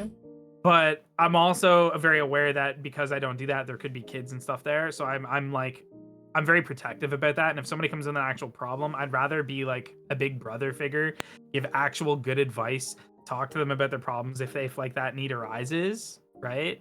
Yeah. Than to just like push them on. Because if every VTuber, every content creator is just like, hey, I don't want kids here, go away, you're gonna leave kids with nobody to have as a good like public role model. And Yeah, no, I think that's gonna lead to a bigger problem. I definitely think that like there's nothing wrong with like, because like I was, you know, a minor who watched adult content creators, you know, like most people are normal. That's the thing. Most people are normal, reasonable 100%. people. It's just sadly that when like I think especially with something like Roblox, when a lot of adults tend to invade a space that's primarily for kids, it becomes a lot like more people start doing it, and it is just going to increase the likely, and it also is going to make it harder to tell who's like a normal adult and who's there with bad intentions. Yeah, The reason I make yeah, like most people on Roblox that are adults are perfectly fine, but it's also like you can't do and say certain things because this is a kid space first. Like I don't care if you're just playing with this is a child space primarily, you know. Like for my stream, I do make it 18 plus, but that's also because for one, I don't think I should be a role model because I got a lot of shit mentally and think that like I'm good with like really young kids, but other than that, I think that there's significantly better people. And also for me, I don't do like flirt with chat really or like lewd or anything like that, which is nothing wrong with it. I just don't like it really. Yeah, no, yeah. For me, it's more of a like, if someone wants to watch me, and because here's the thing, if someone's a teenager and is watching me, they're gonna watch me if they want to, and they're gonna 100%. engage in chat if they want to. I just put the disclaimer because I make a lot of inappropriate jokes and stuff, and I would be uncomfortable if I found out someone I was riffing off in chat was a minor, if it was like gooning, because like I don't want to be talking about gooning with a 15-year-old, you know, like that's not my place. That's not my place, you know. Like that's something that they should do with each other. And also it also gets it also gets into the thing of like I don't want them to be in a community of people who routinely make sex jokes and things like that, and you know, like that's the kind, like y'all should talk about that with people your own age, you know. So like, but I'm not stupid. Like if they're gonna watch if they want to. I think the biggest thing is in that sense is fucking don't know, don't tell. I think a lot of it is like the way that I view a lot of those 18 plus tags and stuff is like if somebody puts that on their stream, they're objectively like they know that you're gonna watch even if you're not 18. But it's kind of like a warning to just have the courtesy not to interact. Don't join the community. Just like sit and lurk and be quiet. Watch the content all you want, but just don't try to talk to me. And I think that is like a good mindset to have with that's why I also like my tag is like I have like 18 plus mature language. Like it's not 18 plus because I'm doing like lewd shit. It's just because I say stuff that like if I was in a room with like some teen, I would not be saying that kind of shit, you know. I would be like, okay, older sister mode activate, you know? That's how I see it. Like, that's how I like to perceive it.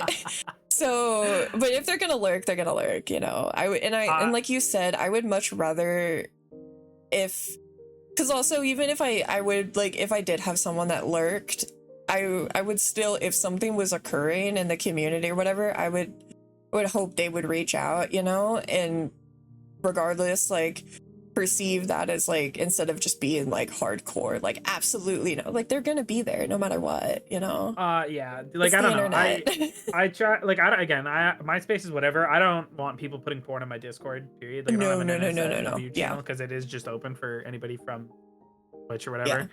whatever. You know, like, a fucking 10-year-old joins my server, I'm probably gonna kick them, you know? Yeah. I do have, like, a minimum, like, age. Like, I want you to be able to formulate sentences, and, like, Yeah. you should probably be able to do algebra before I want you in usually my, like my 15, community. 16 is like Yeah, the you know, bare and for a that's lot of fine, people. but also, like high school age. I would almost prefer if people kept their interactions, like, if they're gonna hang out and talk, like, to other people from my community.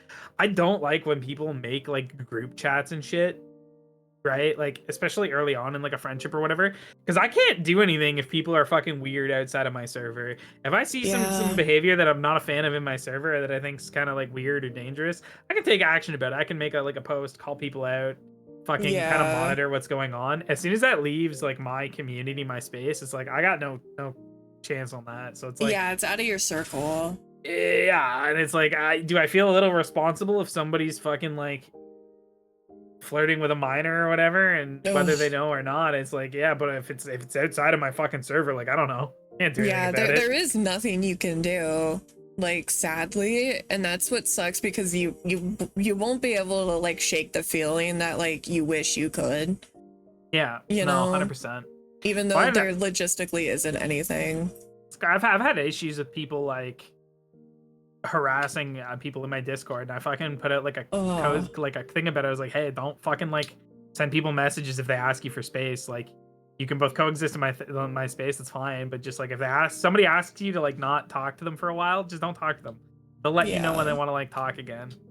And then somebody gets their friend to send a message to the person. I'm just like, nope, you're gone, goodbye. Get out of here. Yeah, that's also, like, one thing too that, like, I did very early is, like, I mean, I mentioned, like, my boyfriend pretty early. I think within my first week.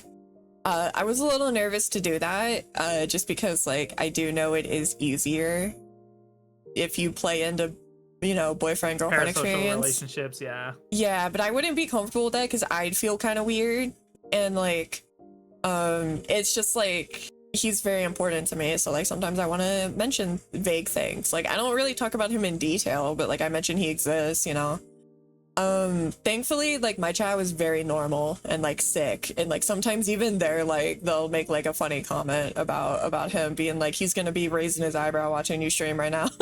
But I, like, threw that out there very quickly, and that's also kind of why I really wanted to collab with, like, you and Alphonz and stuff, and, like, establish that. I know, like, thankfully my chat is super cool. Like, I'm so thankful that they're not weird. Like, they're very cool. They respect boundaries. If they say something that I'm like, about, they quickly, you know, adjust. I know a lot of female streamers tend to have, or just any streamer, but I know it's a big thing of the, like, collabing with opposite gender, because people are parasocial and think that, like, you know, I don't want to see my VTuber boy or girl, and so I was, like, quickly gonna, like, I'm gonna snuff those people out. Yeah, I think it's like, I don't know, like, obviously I was VTubing before I started dating Babu, and like, we didn't really talk about it, but I also didn't really hide it. And it's very funny when people don't understand what Babu means or comes from. And then I'm doing a collab with Chi, and I keep saying Babu, and then they'll be in my chat, they'll be like, oh, Babu did, like, a funny thing, and I'm like, no, you don't get to call her Babu. That's my word. That's my word. That's what I call her. That's what she calls me. You don't get to do that. And they're like, well, why? It's just a nickname. I'm like, no. That is baby. That is a typo from me calling her baby in DMs and my phone auto-correcting to Babu. That's so cute. And then she just started saying Babu and we started saying Babu, so that's what we said. It was like less embarrassing than being like, oh, hi babe, hi baby. Yeah. So now we just call each other Babu all the time. That's cute. Yeah, no, it's funny. I mean, like our friend Cheesery, who also just goes by Chi. So when she's talking to somebody else or whatever, she'll refer to her as Babu Chi, so people know. Oh, that's cute.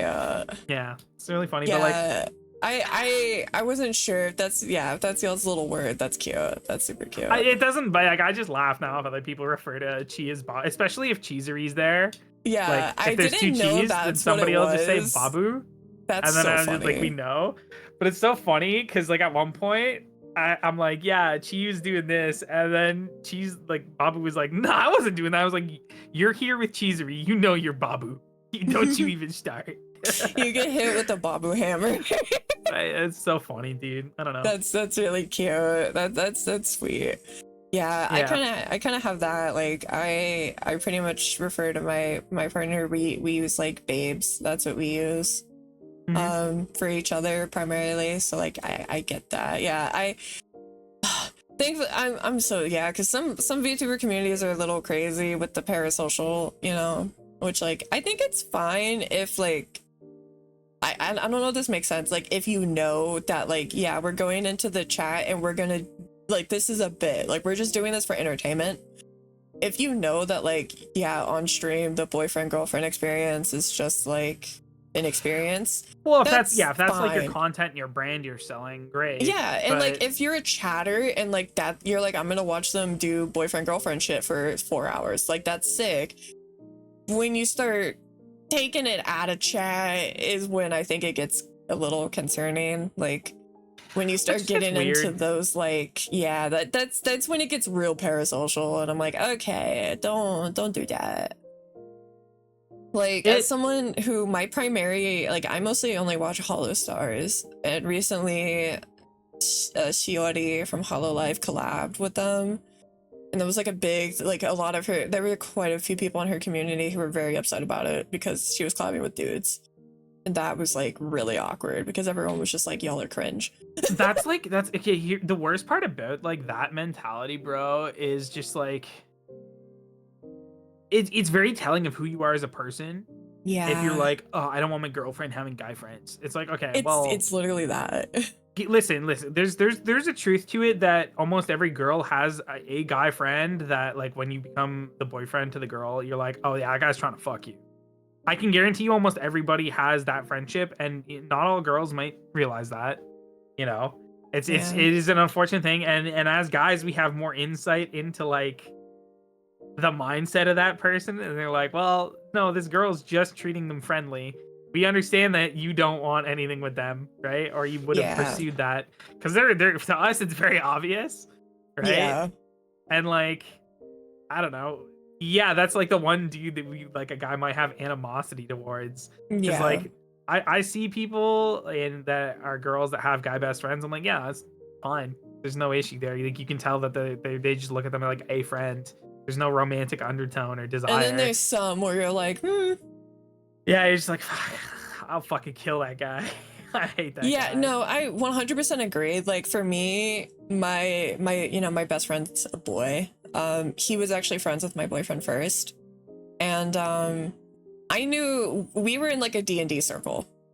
And he was a minor, and we didn't really know because he kept that on the low. But he was like 16, 17. So like we like that's like we see him as like baby, you know. yeah like even now that he's like 21, you know, like, and when we would hang out even like IRL and stuff, like we would joke that like mom and dad, you know, that is like our, you know, totally. And like we've even also like different types, everything, but like that's like my, you know, we know it's just like that. Sometimes like, hell, when he does sus shit, he's doing sus shit for my boyfriend. Like he's like in his DMs at 3 a.m. like, hey, do you want to flake? And then he sees me and he just like yells at me and calls me a name, you know. But there's definitely been like some, yeah, other times, like that's why like when it comes to, for example, even like with y'all, like, you know, I let him know like, hey, I'm gonna, you know, be chatting. He's just like, yeah, just be safe, you know, be aware if people, you know. And to be honest, even also, I know sadly, I have seen a lot of posts that apparently a lot of people treat VTubing and like trying to get VTuber collabs like Tinder, which is really fucking weird. Oh, brother. That's so weird. So I'm really happy knowing that, like, obviously you have Chi, and then like Sadiel is a married father, and Alphonz is like, you know, we have brother sister vibes, you know. But God, I have seen already so many posts of girls being like, hey guys, when I say collab with me, I don't mean get in my DMs and tell me you're gonna fly me out to Twitch. Yeah, bro, that's weird stuff. I can't. Like, I don't know. Don't do that. I don't know. Like, I just get don't- it's one thing if you like form a crush on someone, but be Here's- normal about it. Bro, dude, I was talking to Synth about this too. Like, fucking, it's okay to have like form a crush on somebody. That's cool, Yeah. right? But like, if you know, like, you're in a relationship, I'm in a relationship. If somebody formed a crush on us and then like they fucking tell me about it, I'm gonna be upset with them because they are not respecting of you or of your relationship or of your partner. That's three things of that you would keep disrespecting to right there. yourself. Yeah, you keep that shit to yourself. If they get out of a relationship, right, and you still feel that way about them, you continue to just be a good friend, right? Give it probably like a month or two, because who knows if it was just a fight and you're gonna get back together, and you should give them the space of that. As long as it's not like a toxic thing, fine. And then after like 2 months of them being single, if the like, you know, then you could be like, hey, I want to sit down. I want to have a conversation with you. We've been good friends for a while. I was very respectful of this because I cared about your relationship, but I have these feelings. That's fine. That's a perfectly normal and balanced way to go about that. And then if they say, I just used a friend, then you say, all right, cool. And you could keep being their friend. That's the hard part for a lot of fucking incel-y dudes. But, you know. No, that's why the classic joke that we women have is when you're hanging out with a guy friend and he's like, hey, I gotta tell you something. There's this girl I like, you know her really well. And it's just like, no, it's happening again. The thing is, like, there's nothing wrong with like confessing to a friend. I was friends with my boyfriend first, you know, that's how most people get in relationships. It's just that specific phrasing, it just tends to be used by the kind of guy that when you're like, no, I just rather be friends, they're like, then I'm never gonna speak to you again. Which is also fine if you don't want to do that, but don't. It's fine don't if you pretend to be friends. Don't pretend. If you're not gonna keep being friends. Be very upfront about your fucking like intentions, right? Exactly. If you say like, hey, if you reject me, I just can't be friends with you because that's just gonna emotionally fuck me up or whatever. That's totally fine. That's real as hell.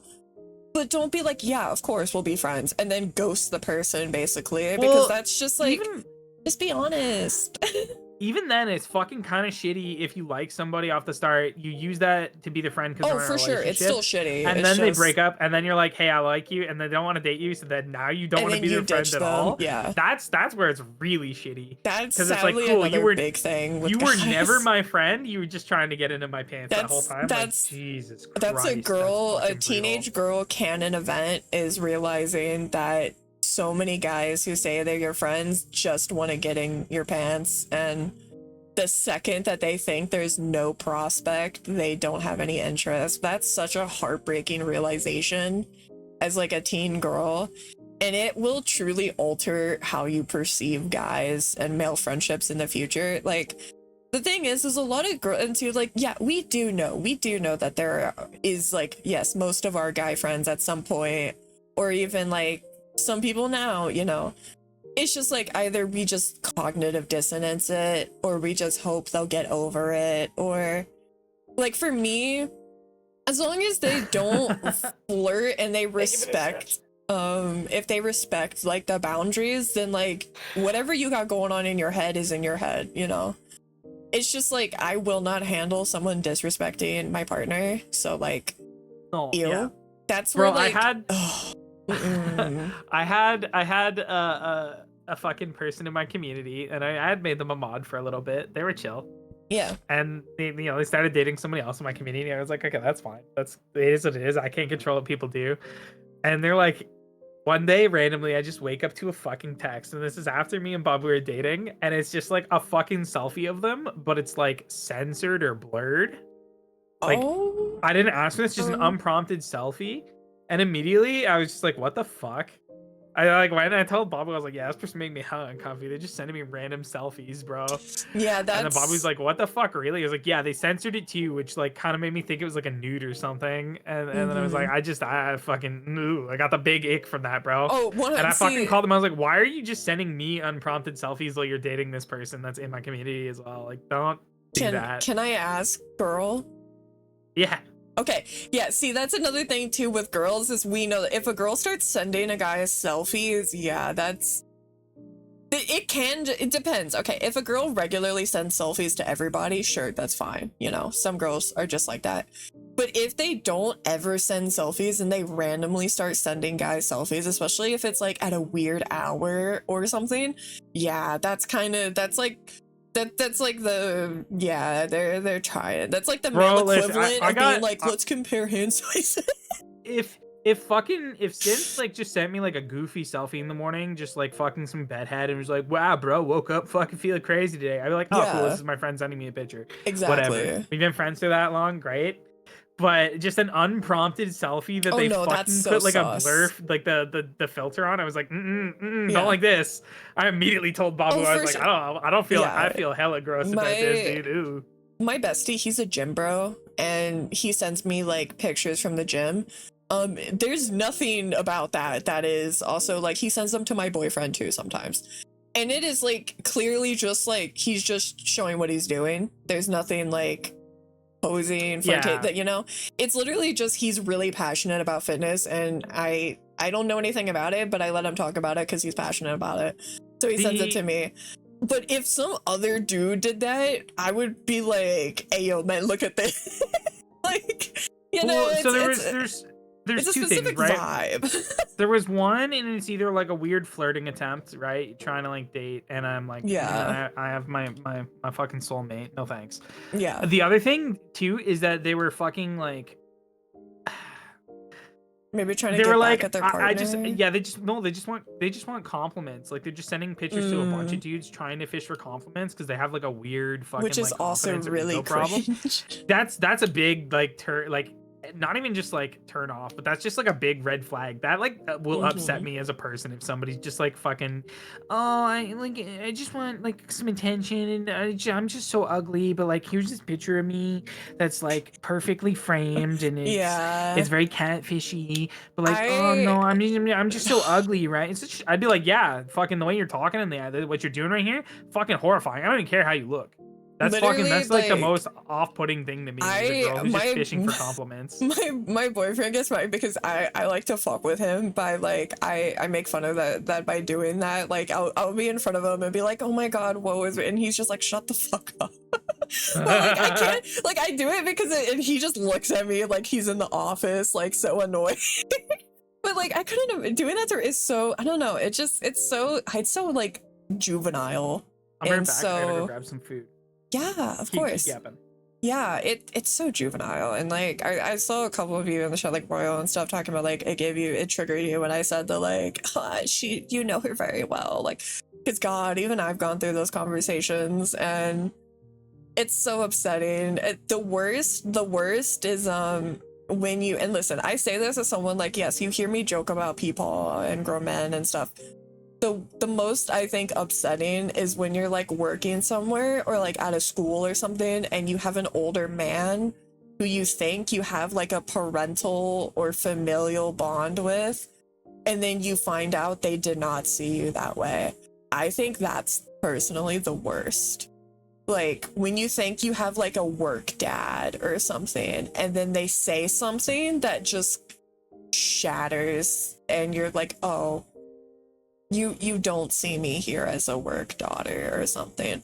That's the most soul crushing in my opinion. Like the male friend thing does suck, but God, I would take that 1,000 times over, thinking that like a professor saw me genuinely just as like a familial, or like a, you know, like, oh, she has like family friend energy, kid energy, and then like, oh, you see me as a prospect. That's yikes. It feels like it also puts people's guards up and then makes making friends harder. Yeah, I definitely, like I said, like I get a little, you know, I tend to vibe check guys, sadly, because of that. The difference between someone actively looking for a relationship with a close friend and just bromance is that bromance you can both crack up and say unhinged things to each other. Yeah. It's, I don't know, when I do feel relieved when I see that, especially like in the streaming space, because I have just coincidentally a lot of the people I've networked with have been guys. I get really reassured when I find out they have partners, or if just like with like Alphonz, where it immediately you get a more like, you know, a familial or like best friend dynamic, or like Shiro being dad, you know, things like that. Like it immediately is so reassuring, because I've only been in the VTube space like as like a member for like 3 weeks or so, and yeah, I've already seen a couple posts of like girls being like, hey guys, I'm just looking for collab friends, I'm not trying to have anything more. And like sometimes even too, like I get a little nervous like trying to reach out to people, because I don't want it to, I feel like there's kind of becoming like a stereotype, if you will, of like, you know, hopping into people's DMs for not, oh, I'm not doing this because I want to collab and shit, but just because like you want to be weird. I'm back. My IRL keeps telling me she wants to put me in a jar. Not the jar. Yeah, I was just talking about like how the male friendship thing is like, it does suck as a girl, but the worst is when you like have like a male coworker or like professor or something that you think sees you as like a family member, and then you find out they don't. Like that's the worst. Oh, they see you as a family member. They're just from Alabama. Yeah, that's the worst. Like having like thinking you have a work dad, and then you find out, oh, like that's the worst. Yeah. Shiro is a good ethical dad. I don't know, man. Like I just. Yeah, and I was just saying that, like, you know, it's relieving when you find out certain people have partners, and sadly I feel like it's becoming a little bit of a, it makes me a little nervous when I see, having to see sadly a lot of girlies being like, please stop coming to my DM saying you want to take me to TwitchCon, male streamers. Like, oh man, don't, oh god, don't. I hope people coming into my DMs aren't trying weird shit like that. Yeah. No, I mean, if you ever get weirdos like that, let me know. Yeah, no. Do you want to know something that, like, I don't know if I told you, but, like, it's so lame that, also, I'm doing good, Jackie. When I started, you were one of the first people I followed and, like, came across, because I was looking at the, like, collab communities. Mm-hmm. And I was literally like, I can't wait to debut, and like my goal is to try to secure a collab with this guy. Like I was, when you unironically were like, hey, I'm willing to help you with your OBS stuff, like we can hop in a call or something, I genuinely was like, oh my god. That's flattering. That's wild. I don't know. I was like, this guy seems like he knows what he's doing, and he's really cool, and like, and I saw some of your stuff, and I was like, oh, that's sick, and then I was like, God, I'm gonna feel like such a nerd. Thank you for the follow, Jackie. I don't know, dude. You seen that you're like new starting out, and I was like, oh, dude, I remember how like kind of overwhelming VTube Studio and everything is. So I was like, yeah. Very overwhelming. Let me reach out and just offer some like help, you know. And then I'm like, I've learned to fucking never do a collab with somebody where you haven't like talked to them the first time, unless you're like you have a mutual who can like vouch kind of like for who they are. Cause god damn, can it be fucking kind of weird sometimes when you just do like a raw collab and you haven't done a vibe check. Yeah, I will not do that anymore. That's, since you mentioned that to me, like that is something I thought about obviously before, but when you mentioned it to me, I was like, okay, yeah, that's definitely good. So I've been doing that with with people because yeah, God, that does and like I've already kind of saved myself once or twice already where it was just like we both like agreed that like, oh, this would not work, this would not be entertaining, this would just be really awkward and uncomfortable. It's like nothing wrong with them, it's just both of us agreed that like our personalities did not go very well together. So definitely wise, because that would have been awkward for everyone involved. Kind of makes me want to get into VTubing. I mean, yeah, to be honest, like I just kind of went for it. Like I'm not even like, when I started posting, like I started doing everything a week before my debut. Like I made my account like on a Saturday and I got everything, and then that next Monday, not that Monday, but the one after I debuted, I just went for it. Like, I don't know. I just was like, fuck it, we ball. After like, I had people tell me to like try it because they were like, you yap a long time. I've had a model idea in lore for years. Yeah, that was a big thing for me. Honestly, it's just like spend a little bit of money and get like a little Discord PNG of your model, right? A reactive that has like mouth movements or whatever. Shouldn't be more than like $20-$30, depending on how detailed you want to go, how animated you want to go. And just do PNG tubing to start, right? Get a feel for it. See how you like talking to people, starting streams, doing stuff like that. Start there. Your investment price is like $20-$30 for something that, even if you're not gonna like keep VTubing, you can have that Fuji set up. So if you play a game with like a VTuber on stream or anything, or any content creator, you have like a little icon that's representative of you, right? It's still beneficial even if you don't want to stream to have that. And then yeah, no, just do it. You just gotta start somewhere. Okay, yeah, for you, yeah. I mean, you do, but that's why I like having you in chat, Swan. Yeah, I mean, for me, like, I knew like I wanted like a model. Like I knew that, because like that's just something I knew I wanted, and I probably like I eventually I think would have gone the PNG tuber route if it wasn't for the customizable model coming out, and like it was within my purchasing range that like I felt comfortable using money I'd saved up to get it. And like I've talked about already to chat that like eventually I do want to get a model that's more like customized to like my vision, you know?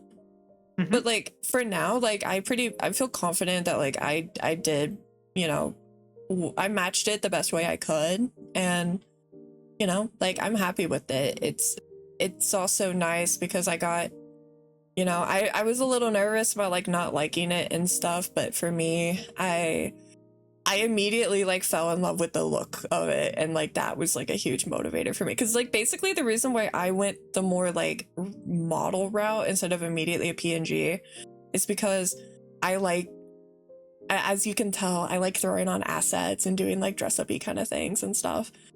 So that was like really easy for me. But frankly, like I mean like Alphonz just has a PNG, and like look at him, he's doing, you know, yeah, he's super chill, super doing good. He's gonna get a model eventually. I just like the bow. Yeah, I wonder if I have my Shiro 1.0 stuff, my like first drawing. You want to see what I gave as my first concept for my model? Yeah, this is embarrassing. I literally am not a good artist, so this is like this is pre-model 1.0. This is something I rigged together. Isn't that so cursed? I mean, yeah, but I see the vision, like I do. Right. And I see the way it transformed. That turned into this model. We love this is my first model. Glow up. Oh, okay. That's cute. I like that. I do like the vibe that it's kind of like you matured and grew your hair. Yeah, right? Yeah, I got some facial hair. I grew up. Yeah, you just did the anime thing where you went through puberty and came back in the second season, like, like older. Sometimes a part of me wish I could go back and tell myself you don't need a fancy model start. You don't. You really don't. Like, it's a blessing that I was able to get this, but I will say too, like, another thing is that there are a ton, like, Suika's is not the only customizable model out for like a relatively affordable price. If you do want like a model like how I did, because I personally just wanted that, there are like affordable options to customize. Like one thing I really dislike is people kind of going on about how like people using customizable models isn't great because then like, oh, we're gonna have a bunch of people that look like each other and stuff. That's really stupid because like I'm gonna be so fucking for real. There's so many VTubers, like every design has been done pretty much. Yeah. Like Bro, well, I mean, like I've for never the seen a most mimic part. prince with a symbiote. Well, right? there's like specific little things that will set you apart, but like people always are like, but the silhouette and blah blah blah. Come on. Like, let's be fucking for real. Most of it has been done, and most of it is in the similar art style. Like, that's just kind of how it is. Like, you make the details have your flair, like the mimic and the prince and stuff. Like, for me, eventually, when I get what I want, like, when I can lean more into the Gyaru aspects, you know, that will set my design more apart. But, like, on a general sense, like, it's kind of the concept of, like, every idea has been thought of before, you know? Like, don't let something like that discourage you as well. So like, well, you know, there's a thing too, right? 7 billion people in the world. mm-hmm. Most of VTubers are inspired by like anime designs. Yeah. Right. And then when you go and think like, okay, I want to be like a cat boy, and you make a cat boy model, you're gonna look like every other cat boy, right? Mm-hmm. Like to some degree. But what matters is your content and your performance. Exactly. Like even if you have like a super nice model, if you had the best model in the world, if you don't sit there and you're not animated enough, if you're not bouncy, if you're not moving, you have to pilot the Gundam at the end of the day, right? Yeah. Like having a really good model does nothing if you just sit stark still. You barely move your lips and you're just gonna talk to stream like this. Like, that's not gonna do anything for you. You might grow on Twitter where people don't see your personality really, right? And you're just posting art. But then when you comes to your streams, like people aren't gonna hang around. You're not gonna be entertaining and capturing people. You really gotta be like selling yourself. I will say, like for me, what helped is like, and I fully agree because I do also think that a lot of people who get on like harping about specifically models in particular, it's like, okay, but are you streaming or are you just posting PNGs of yourself? Because if we're just going by pure art, like sure, you might have a more detailed, a more expensive, a better looking, but does your content back it up? Do you put in the effort? Do you entertain? You know, like this is streaming. It's not just showcasing art, which is beautiful, you know. But like another thing for me is like what I constantly heard as like a recurring tip, even like before I was interested in VTubing and specifically, is when you stream, just no matter what, I personally every like 30 minutes or an hour I might check my view count just because I'm curious. Other than that, I don't look at it. I don't have it up on screen. And also because of that, I talk as if I have people here at all times. Even if I only end up having 1 or 2 people or even no people, you just gotta act like it, because if someone does pop into your stream, if you're just sitting there quietly, they're not going to stick around. You know, like, why would someone stick around if you're just sitting there silently, even if you don't have any people to talk to, you know?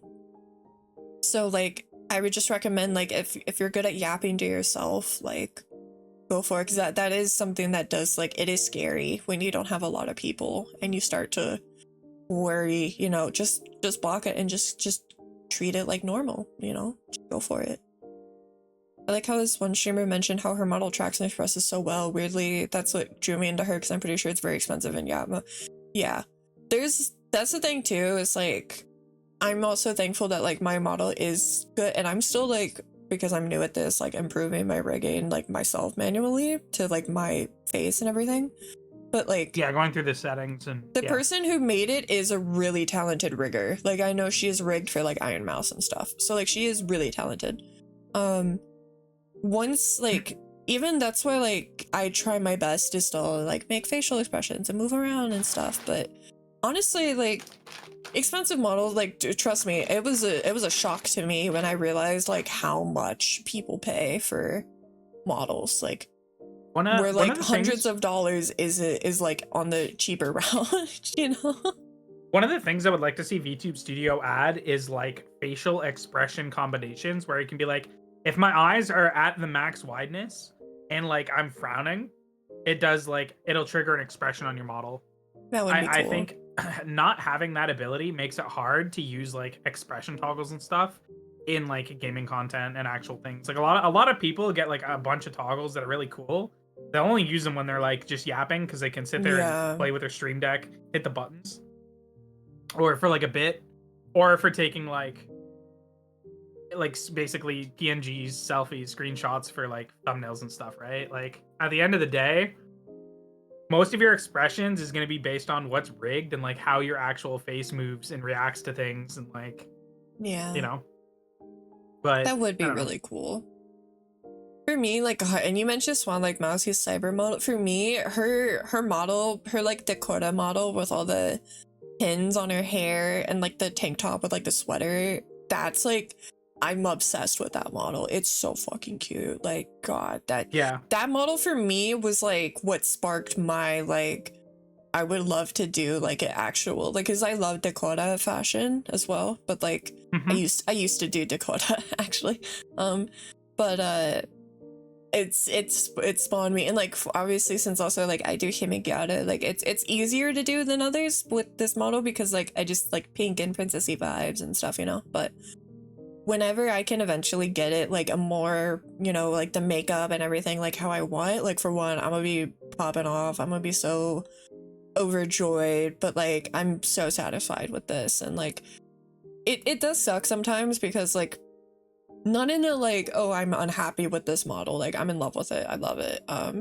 especially like it helped me to figure out the body that I would want, because it helped me realize that I wouldn't want something like super anime looking. Like I wanted to have a little bit more like, you know, like the eyes and everything on this compared to, you know, others. Like it kind of helped me realize certain designs that I might not have considered before, but also like I am excited to get one that will fit my vision more, but it also made me realize how, for one, fucking expensive it is for people to get models that fit like their idea, especially if you get one like that is, you know, made by someone like Suika or something like that, you know.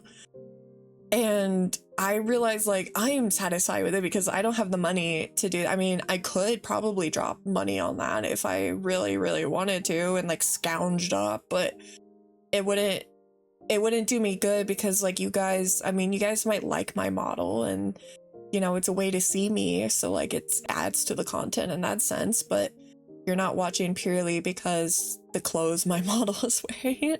You know, like it's not really it's gonna make me happier, and it might be more to my vision and brand that I would like, but it's not gonna add like, you know, my content is me, if that makes sense. Like, bro, just because you get an expensive model doesn't mean that you're suddenly gonna get 10,000 people watching your stream and making art of you and like being obsessed with you, you know.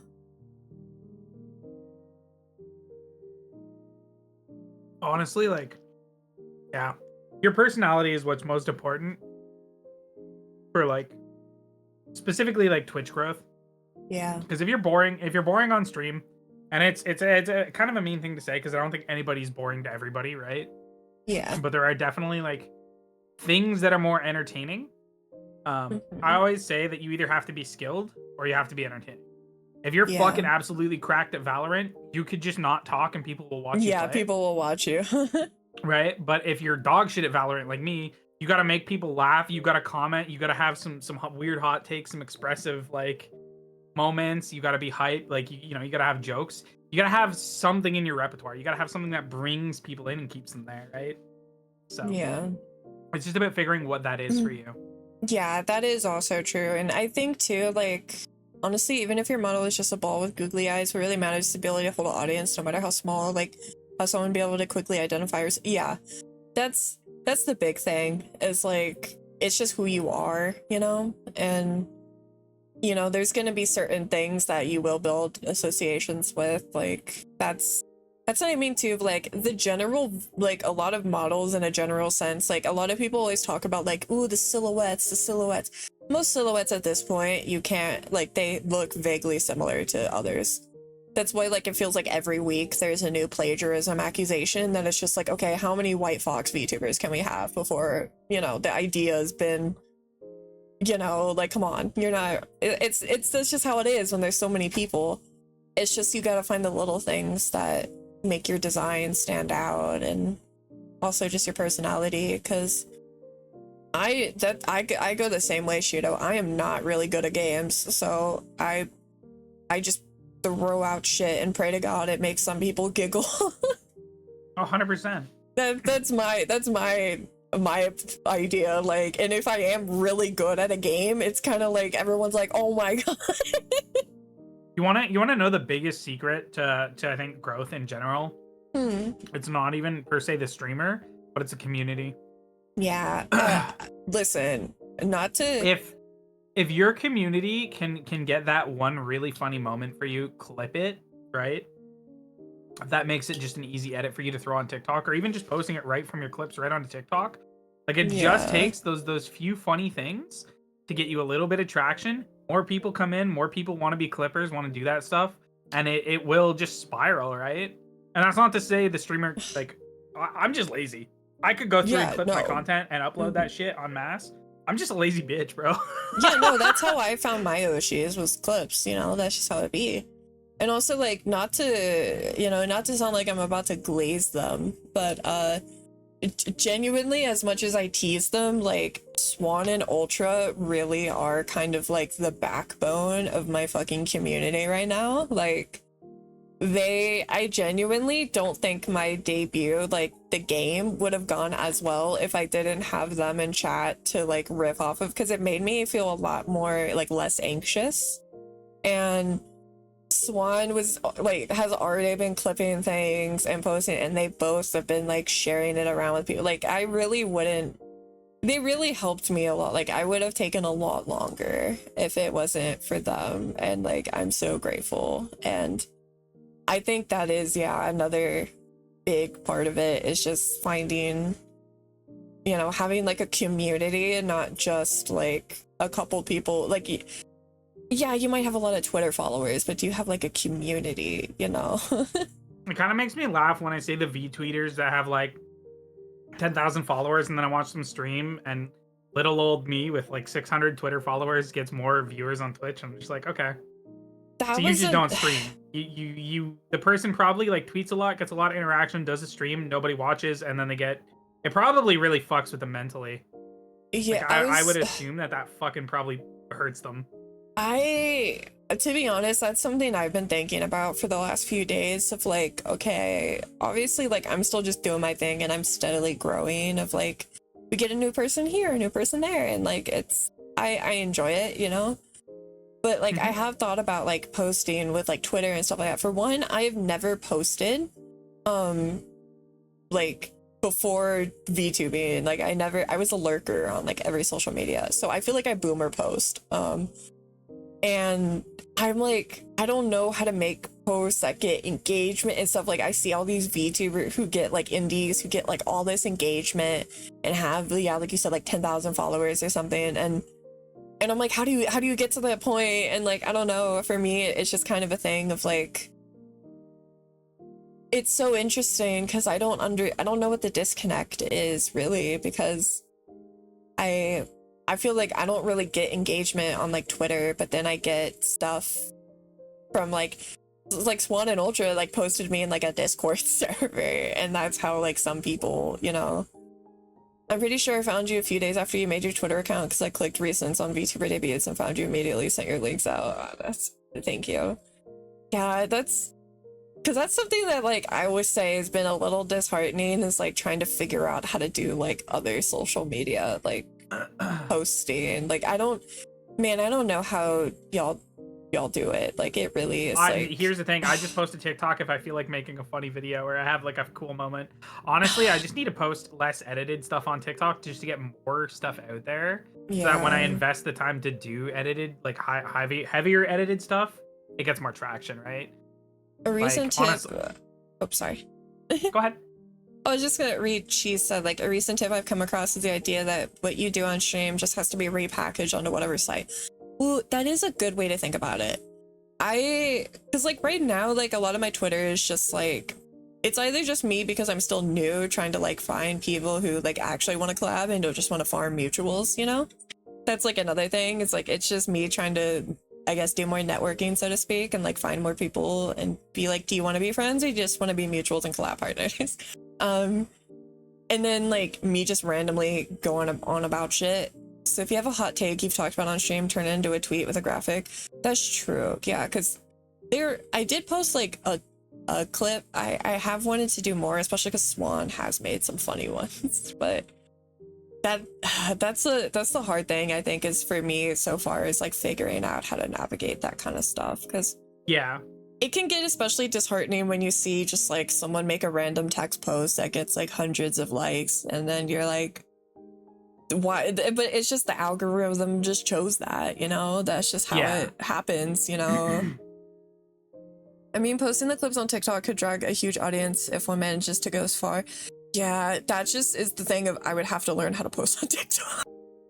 It's honestly not that bad. Like Okay. I can help you with that, because there's actually like, I'm pretty sure you can just edit your short right from Twitch, like right for the Twitch thing, edit it into the landscape or the portrait format, and you can just click upload to TikTok and it just does it. Or there's like a website that does it for you really easily. Because that's I have thought about that, because I have heard that like there is a pretty good way to get traction on TikTok. So yeah. TikTok, the thing with TikTok is you got to post kind of frequently or it'll like restart you over. It's like, oh, you haven't posted in a while. Yeah, we're just gonna throw it out to a few people, get a feeler.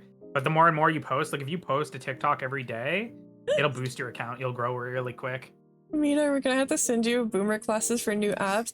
Okay, listen, I'm 23, okay? I should be like on this shit, but like I said, I just lurk.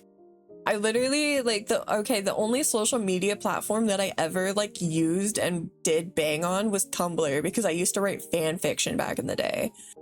And I had like 100 Tumblr followers, and I had some pieces that would get like 1,000 or so like notes, you know? But outside of Tumblr, like I use Twitter and TikTok, but like I would just look at videos or funny things or keep up with my Oshis. Like I never posted. So when it comes to posting, I get scared. And like when my minor in college was journalism. So for some of my journalism stuff, I had to do like Twitter and shit like that. And I felt so lame because everyone was like, okay, bet. And I was just like, oh God, how do I do that? How do I write this? Like, I don't know what, like, I don't know how to make a banger.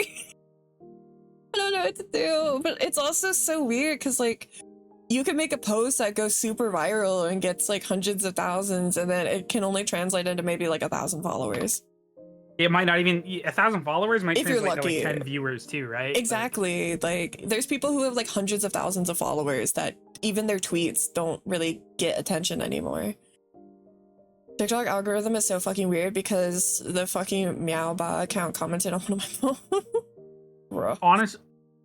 Honestly too, like it's kind of weird for people like trying to get visibility. Obviously you have fake people like recent Twitter drama. Yeah. Like a certain nuclear bomb. Yeah. Like dude, I don't know. I've had kind of shitty interactions with like people. I've had people I thought were friends just decide to be weird. And that sucks. That's like a whole thing I went through. So, for like, me, like, and the thing is like, I understand if it's like, it's one thing to be aware of the numbers, and like obviously, yeah, everyone wants to grow because this is like people's passion, people's hobby. Some people want to make it a job. Like, yeah, you want to grow, but I think a lot of people forget that like they're talking to other people. Like, these aren't like NPCs and everything. Like, you're working with other people right now. Like, just because you're not in the same room like a traditional office setting, like, doesn't mean you can just like act as if, you know, they're just like a stepping stone for my success or whatever. Like, that's so psychotic. What are you, Patrick Bateman? Like, what the hell? I don't understand that. Like, that's something too that I've been like struggling with, of trying to like, because I am trying to find more like, well, Ultra's different. Ultra is an NPC. But like, I've been trying to find like more people like, to collab and stuff, and like, you know, it's hard because there's a lot of people who just like, I don't know the best way to describe it, is just like mutual farming. Or like that's really all they want is to be like, yeah, of course, follow let's for collab. follow. And then you follow each other and then they never interact with you ever again. And if you unfollow them because you're like, okay, they don't seem to want to interact with me, they unfollow you. And then sometimes even they'll make like a weird post being like, Subtweet wow, you, yeah. I can't believe it's like, what the, are we 12? Like, I don't understand. Like, I'm very picky, kind of picky, I guess, with who I follow, because I follow people that I either just, I like their content, or I collab with everyone because I like their content. You know, I try my best to go to my friends' streams too. It's just like, I'm busy, you know? But if I can, I like to stop by because I like your content. And some people I follow, I've never even spoken to, or I might have said like one conversation to them, but I like what they do, you know? I'm not just gonna follow a random like follow for follow because that feels so fake to me, because it's just, you're just engaged. Like, I get it, you're engagement farming, but I feel like that kind of stuff, like in the moment, it is gonna boost your account because you're engagement farming, but is it gonna translate to people actually sticking around? I don't think so. Because you're not actually forming connections. You're just because you're just forming bonds with people who are doing the same thing, you know? Like, you're just follow for follow with other people who are just doing that, and it's, well, the other thing is too is like when you actually form a friendship with somebody, right? You get to know them. You know how you'll establish like a banter with them. Then when you do a collab with them, right? You already have this established dynamic that's going to feel comfortable to you both. It's going to lead to more funny moments. You can kind of share that dynamic with chat and with stream, right? Yeah. Whereas when you don't interact with somebody, I just threw my phone on the ground. When you don't actually interact with somebody and you like go to do a collab, it's like, okay, there's nothing here for like chat to discover. There's nothing to find, right? Like, yeah. I have so many like arguing like interactions with Cheesery. People come and they're like, "Oh, wait, what the fuck's going on? Why is she yelling at Shiro? And why is Shiro like yelling back?" And we just yell at each other and we just laugh about it, right? Yeah. Like, that's a dynamic that is gonna make for fun content. But if we're like, you message me, I message you, we're like, let's do a collab. We don't ever vibe check. We don't talk. We don't hang out. We don't do anything. And we come in a chat and we're just like, oh, yeah, this is weird. He's a little awkward, isn't it? Yeah. I mean, like, I already saw, like, I know, like, Swan made a bunch of clips from, like, our repo collab.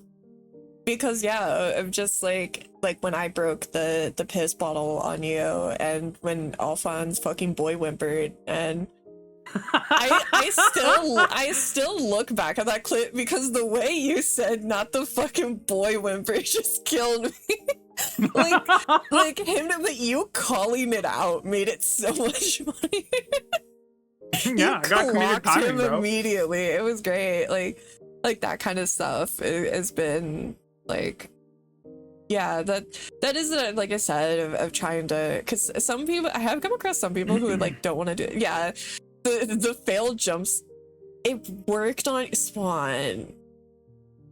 That worked on you. You could see him. He was there. I mean, I guess if you weren't looking, sure, but like he was right there. He was not hiding very well. He was doing like the cat thing where they sit behind a curtain and you see their ass sticking out. Like, that's what he was doing. Yeah, I think, I don't know. I wasn't paying attention. Okay, then that's fine. That's acceptable. That's acceptable. Yeah, that's another thing. And I also think too, like, another thing is like, also like you mentioned, like having a community, definitely. I think also just like having like, I don't know, the best way I can describe it is like lore in your community. Like also helps, like just having like, inside jokes and like actually like interacting with your chat. Because I didn't realize that was another thing that I've seen people talk about, like people who stream that even when they have chatters, they don't interact with them. And I'm like, what? Oh yeah, dude, that's rough. Like, I don't know. like I have people in my chat that their name doesn't look anything like what they want to be called, but like I memorize their name, you know? I know them. I see somebody I see, it's like, oh dude, have you been? I haven't been here in a while. Like, you haven't seen you in a while. Like, I hope everything's good. Talk to people, engage, have those jokes. Like me, like bullying Royal as my mod, right? Like, Royal's the mod. Okay. I know you. Yeah. I've seen you bully them in your even in your normal stream, so I wondered. yeah, no, but like, you gotta have that interaction, and then like, it's got to be a balance between like having your regulars that you obviously interact with and give arguably more attention to maybe over what they Yeah. say, but you're like comfortable with those people. They're there to support you a lot, and then like, kind of bringing it to new people that come into you, like bringing everybody in. Like everybody wants to come to a stream to feel included, wants to feel like seen, wants to get that interaction, right? Like whether it's a girlfriend experience and they want their message read, or it's me chatting playing Valorant and they're gonna be like, hey bro, get better, just aim better. And I'm just like, fuck you. Yeah. I'm legally blind. Yeah, You no, know? literally, like that's I get excited whenever I get chats from even like people, especially I get excited when I see stuff for people I don't recognize or people that I don't see often, like Kesef Khan. Like I get excited. Honeybee when they pop in, like, and then obviously like Swan. Also, by the way, Swan, I don't know, I don't know, I just assumed Swan and then I hoped I was saying it right, you know, so like that kind of worked for me. Hell yeah. Like obviously like Swan and Ultra are kind of like my my kind of like I've referred to them before as my Tweedledee and Dom. they're my you're like my little peas in a pod, and it's very cute and it's very funny. I love you both. It's very, and yeah, because of course like I get excited, and like obviously Gringo, you know, he's the Pope now, so we have that, you know, like all that kind of stuff. It like I get excited, and I do my best to remember. And also even just like lurkers, you know, which is also like I'm a pro lurker. If you're a lurker, that's sick. Like I you know, don't force a lurker out of their habitat, you know. They'll you gotta treat it like a stray cat. They'll come to you if they want. They'll come to you, you know. You just gotta let them do their thing. you can't force a lurker. Then it gets weird. Then they might get scared, you know. So I just let that happen, and every once in a while I do get a chat of like, hey, I you know, like a one chat, and then they go back, and I'm like, oh, thank you, goodbye. Straight up bullying Ultra regularly on the stream. Yeah, but that's like also become part of the thing, and like he does it back, you know, like both of you. It works, you know. And then like Gringo says some curse shit, and yeah. We gotta get you the sticky notes so we can get chat to put a bully me, I'll come on your sticky note on your forehead. Okay, unironically, I've been to a Spencer's and I saw one of those. I was so tempted. You don't understand how tempted I was. Dude, I have so many sticky notes that are just nutty from like chat making them. I've got like a cat. I got so many. I just had a whole redeem to let chat just make sticky notes to put on me. Dude, that could be fun. Yeah, and Farina, whenever they show up to my chat, is just a fucking. They're gonna be like, "Can you say skibbity toilet?" It's basically what happens, and then they go back to work. I have this note. Oh, let me pop here to see. Oh, good boy, that's funny. Yeah, just things like that. I don't know. Yeah, I This is just a should. chat. Yeah, I should. That's another thing. Like this week, is I'm gonna go through and I'm gonna add a lot more like channel point stuff. That's like a big. I have like a list of things that I'm working on, and that's like one of the top things is just get more channel point stuff put together. Sticky note, okay, sticky note, thick. That's like a really interactive one, because as long as you're like pretty good with like editing and putting it into VTube Studio while you're live, that's something you make like 2,000 or 3,000 points. Put a sticky note on me, it stays on for the stream or whatever, and you're good, right? Yeah. You don't have to like fuss with it too much. Yeah, and everyone has a fuck ton of streamer points now for me. I'm eating a snack, Babu. Is that fine that I'm eating chicken strips, chicken tendies? Just slowly pecking away, bro. When this and I'm gonna eat a cinnamon roll. I've been tempted for like 2 hours, but I don't like to eat on stream, so Usually when I in stream is when my stomach growls too much, where I'm like, okay, I'm too hungry. No. I literally will tell them like, I'm hungry. I gotta go eat food. Any quick bites? Nah, I just eat and like generally, like when I was doing like 12 or 24-hour streams or whatever, I'll just be like, oh, dinner time, all right, let's put on some YouTube Mythbusters. And then I'm just sitting here watching Mythbusters, eating my food, like talking about the show and shit. I just don't like, my only concern is like it picking up and people being like, what about it? Like, Oh, bro, here, that's the best. Listen to this crunchy chicken ASMR. Oh my god. There you go, guys. To be fair though, it's not as big of a problem now that I have like a mic because you gotta realize before I had a headset mic. So if I wanted to eat, it was gonna sound like I was swallowing my microphone if I wanted to eat, because it was like an inch from my face. Like so that now that I have like an actual microphone, it's probably a lot better. But yeah, now I feel a bit better about it, but I didn't want to do that before because also like it blocks my mouth, so I would have to move it up and down to like eat, which would also suck. That would be so annoying. No, my GoXLR, like I can just mute my mic. So sometimes like if other people are talking and I go to eat or something, I'll just like mute while I'm eating and listening. Yeah. And then I like unmute while I'm sitting here. Honestly, the best part about my GoXLR is this. I can just be like, meaning, you know, sometimes you're a and honestly, I just really appreciate that.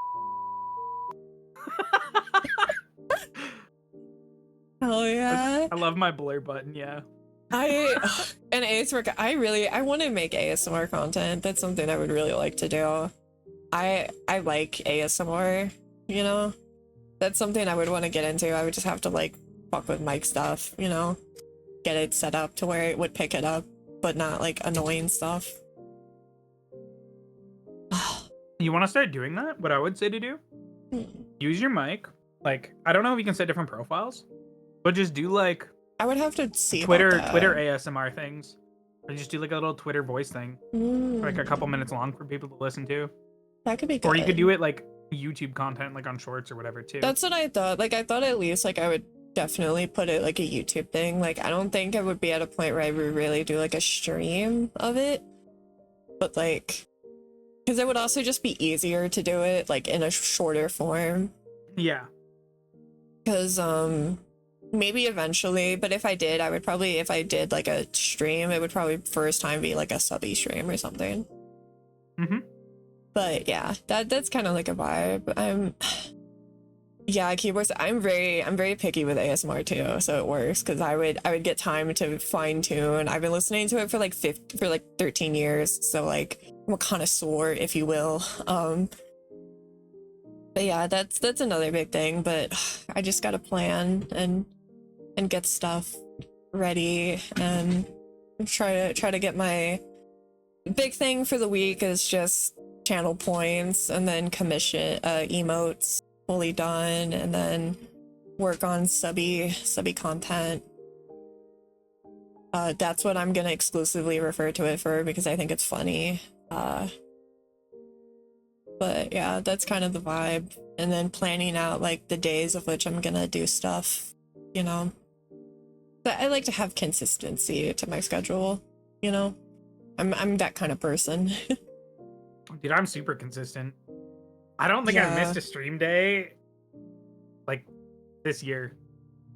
If I planned it, I'm pretty sure I've streamed. I already have like Swan yelling at me to stick to my schedule because I get the opposite of like people that miss too much where I'm like, what if I do a gorilla stream? Yeah, I'll like start stream early some days, but I'm always streaming basically from like 7 to 1. Yeah. Maybe I wrap up like an hour early here or there, but Swan already yells at me and is like, no, don't stick to your schedule, don't overdo it. And I'm like, but it's fun. Like, I don't know. Sometimes like on the weekend, I'm just like, I feel like I stare out the window longingly and I'm like, I miss my chat. See, the best part to do too, instead of if you feel like you just want to stream because you want that interaction, sometimes just hanging out in Discord, like yapping or playing a game, another thing throw the stream on. I want to people get just into. jump in. You know? Yeah, I want to start doing that. I want to start hopping in the Discord. Make a community role called like hanging in Discord or something, right? Let people like choose to add it, and then when you go to just sit in your Discord and you want like your your community to come in, just ping it, be like, yo, I'm just at hanging in Discord. People can come in, yap with you, talk. Like that's a really, really like sound thing to do. Yeah. That'd be cool. Yeah, it's just working out that kind of stuff. And also like I'm still getting some things about the Discord like put together. But because I also never made a Discord properly, so I've also been learning that.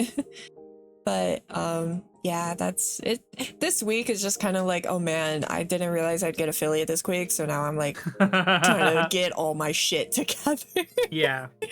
I expected it to be like you told me that the follower part would be relatively easy, so I wasn't that worried about that. I was just worried about the concurrent viewer, and I was like, oh, it's gonna be like months before I hit that, and then so well, I was underprepared. It helps that you did networking early, right? Yeah. You talked to me, became friends with me, so I was like, yeah, I was super excited for your debut. So I like urged my whole community and everybody to come over and like watch and hang out. And they found a streamer that they like watching and hang out with, so it's win-win there, right? Yeah. For me, I think it took me like 2 or 3 weeks to get to 3 concurrent average. But No, that's just from like I fully like admit that like I mean I obviously like I did like a week of networking before, but also like I did get just like really lucky with like Swan and Ultra, who just happened to find me and like things like that. Like I know I got a quicker start than a lot of people. And like I'm very thankful for that. Like very, I never got the chance to like point at her and show her off my virtual doll. Aw. Yeah, I would love to. Like that's a thing I want to maybe like, especially during like the weekend or something when I don't stream, like popping in, because sometimes I miss, Yeah,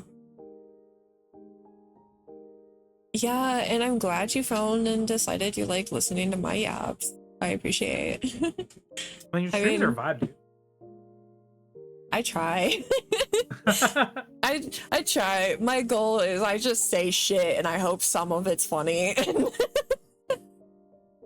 And if not, maybe at least it's like an AO moment or just like a good background noise. Because to be honest, most of the Oshis I watch, I listen to them while I'm like gaming or doing something, so like that's the kind of content I tend to listen to. So that also might affect that like I get on just random yap tangents and stuff, Yeah. I don't know. I mean, like some of like the best content is just getting like telling personal stories or other like little things like that, right?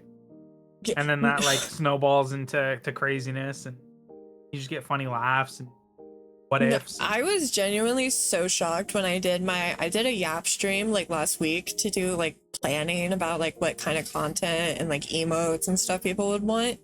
And I genuinely did not expect like people to enjoy that as much as they did, like just hearing me just unfiltered yapping. So that was like really cool because I really enjoyed that. And that's why like I want to make put like a day to do that, or like variety, like make it like one or the other, just depending on the vibe, because I didn't expect people to enjoy listening and to that, and we ended up talking about the fucking Pope for like 40 minutes and just talking about that, and that was really funny. And now we have Pope lore in the community, which will be very interesting to explain later on in the future. I feel like we already have a bunch of that, and I think it's very funny. I get Royal sometimes they pop over, occasionally Shade, but Royal will sometimes pop over, and it's also very funny. Yeah. They're they'll pop over and I'll just like for a second I won't notice, and then I'll just see Dad, and my brain just immediately clocks it to like who, and I'm like, oh okay, Royal's okay, I know who you're referring to. Hey. They go, Papa. Yeah, it's very funny. I keep thinking of the Yakuza NPC with the pink harness. Yeah, I really want. I hope there's a way to like recruit him because God, that is just peak. A gigantic buff dude in a like kinky harness doing like poses. Like it's so funny. I mean, they had the baby men, so maybe like it's not off the table for them to do some shit like that. It's Yakuza. Like, I wouldn't be surprised if we're able to recruit like an actual toddler to join. Like, they don't care. They do whatever. Bro, I don't know. Because they had Haruka for like fucking 5 games. Yeah. That's what I mean. Like, they don't care. They do whatever, you know? If they think it's funny, they'll do it. And it's worked out so perfectly because now if some weird shit happens, you don't even have to be like, what's the lore for this? It's just like, okay, sure, you know, yeah. We are being helped by a bunch of big men wearing diapers. Yep, this is happening. Like, you don't really question it at that point. Oh yeah, cool, we're Majima infiltrating a fucking cult right now. This is the second time that I know of, there might be more, where Majima has had to involve himself in a cult. It also happened in Yakuza 0. Yeah. I remember that. So, sub-story. like, you know, so and it might be a sub-story in the others, too. That's what I mean. Like, you're just kind of like, when I saw, like, okay, it's about a cult with nuclear waste on an island, and the Yakuza are killing, I was like, okay, yeah, sure. There's a pirate coliseum? Okay, yeah, totally. I think my favorite thing about the Yakuza series is just the fact that, like, canonically Kiryu hasn't ever killed anybody. No, and yet never. when you're fighting, he'll just gun. like take a Tonto, fucking stab it through the dude's like chest, like all the way that comes at his back, and it's just like, yeah, he's fine, by the way. Yeah, Severed he's is not fine, dead. not dead. Nope. He's okay. Majima? Put a dude's, yeah. put a dude's head no. in a fucking microwave. No. Not dead. He's totally okay. His brain's just deep fried. Yeah, no, Majima came and killed him off screen. Don't worry. Kiryu, never done it. Never done it. He's a good man. Yeah, that shit just makes me laugh. It's so fucking stupid. Especially when you can get like a gun and you just fucking shoot just someone. shooting people. Yeah, dude, some of the gun heat moves. Or when you just throw somebody off a fucking like 30-story building. Or you just beat By the way, someone didn't in kill with that man. like a mailbox or something. Kiryu is just like fucking. Oh, I didn't kill him. Gravity did. Yeah, there is. But they didn't die because Kiryu's never killed a person. Anyone else, fair game. Kiryu, never done it. If they died, it's not because Kiryu beat their head in with a mailbox. It's because they happened to trip and fall in a very specific way that killed them, and that's their fault, not his. Bro, the fucking John Wick scene, I think it's Yakuza 4, where you're getting like Saejima backstory in the restaurant. You know what scene I'm talking about? Yeah. That shit made me laugh because up until that point, like cutscene guns are so dangerous. So the only time somebody's gonna die is if there's a gun in a cutscene. And then all that happens, and it's just like, oh, you know. It's so funny. Nobody died. Yeah, the Kiryu never done it. The others, Majima does it a lot. Kiryu, though. God, I can't wait to... I will be excited because I know Swana is gonna love Kiryu because Kiryu is the GOAT, my woman defender, first and foremost. Love him. Woman and child defender. Majima, Yakuza 0 Majima too, like, oof. It's just like, cause like Swan only knows him as like happy Majima, and it's, I told him, I was like, Kiryu-chan! Yeah, get ready because when we immediately then the next Yakuza 0, you're gonna get hit with depression. Cause it's so fucking sad. I think fucking Yakuza Kiwami 2 has a whole Majima story mode, doesn't it? I think so, yes. Yeah, it's like a couple hours. Yeah, there's... It's early. Once you understand why bro became the way he did, and you're like, fuck, I would have too. It was that or kill yourself. Oh my god.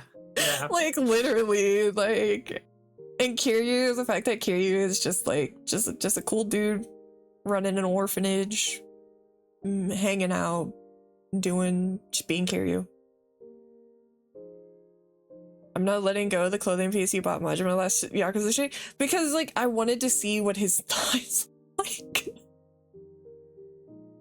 Okay, I wasn't gonna put him in it permanently. I just was curious, and then I wondered because, like, I wondered if they had animated anything under the flap, and they didn't. So I got my information, and then I put him back in jeans. Am I not allowed to test hypothesis and test theories?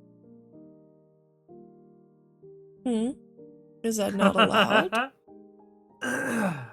Listen, you're allowed to do whatever you want. Exactly. Majima's a fake character. Exactly. It was good behavior, Swan. I was on very nice behavior. Okay. I'm very happy because like I was able to get Majima a reference of him in my emote design, so I'm very excited. It's related to my bonk emote.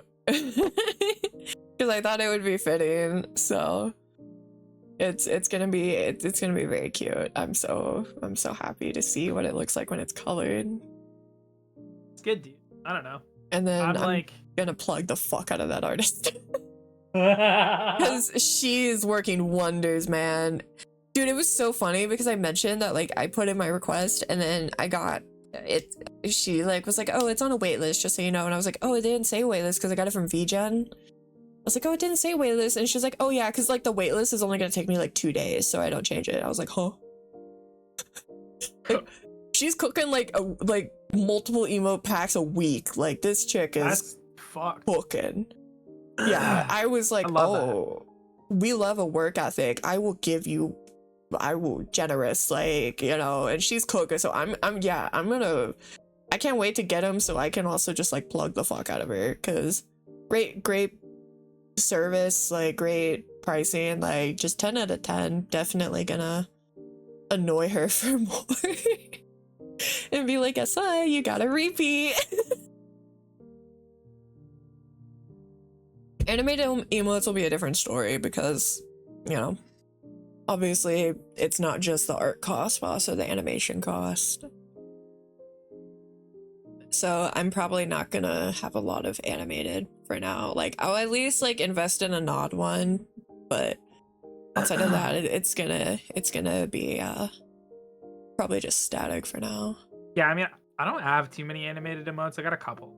Yeah. But it just those are like ones you add because you only have limited slots too based on the amount of subs and stuff you get. Well, you probably unlocked a shit. I don't have to worry about that. Yeah. Yeah.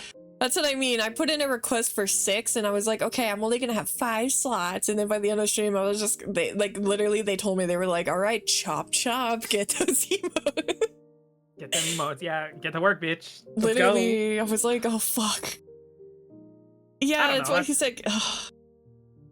I mean, like I said, I'm probably for now, like in terms of animated, like I'll get like a nod and then like, I think like a pat one would be fun. Yeah, I think my favorite one that doesn't ever get used, even when I'm fucking whooping ass, is this. Where is it?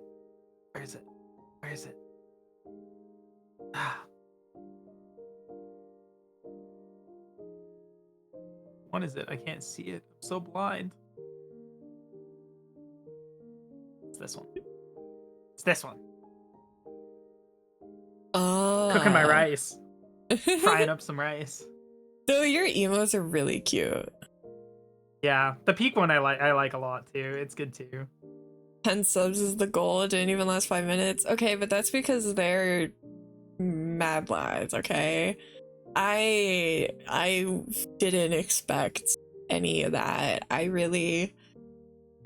was like, God, if I get 10 subs, I'm gonna yippee and jump up and kick my heels together, like.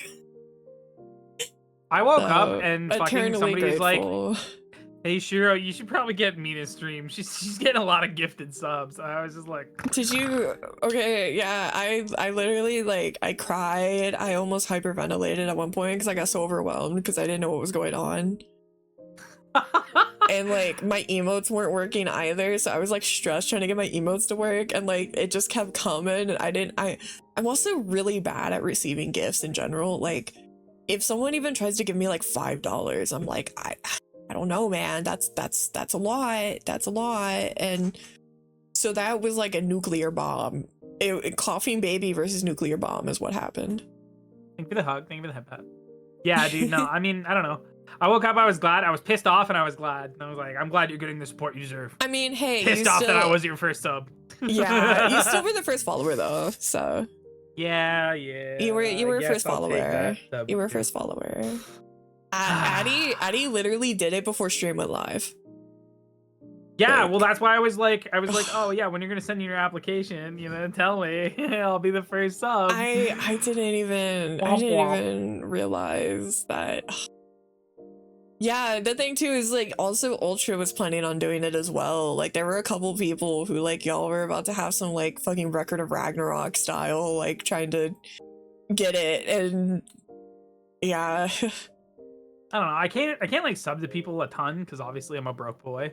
Same. Got that only getting that Twitch money occasionally or like Yeah. a little bit a month, but it's like for something like that, yeah, I wanna like sub and try to make sure that you at least get some love.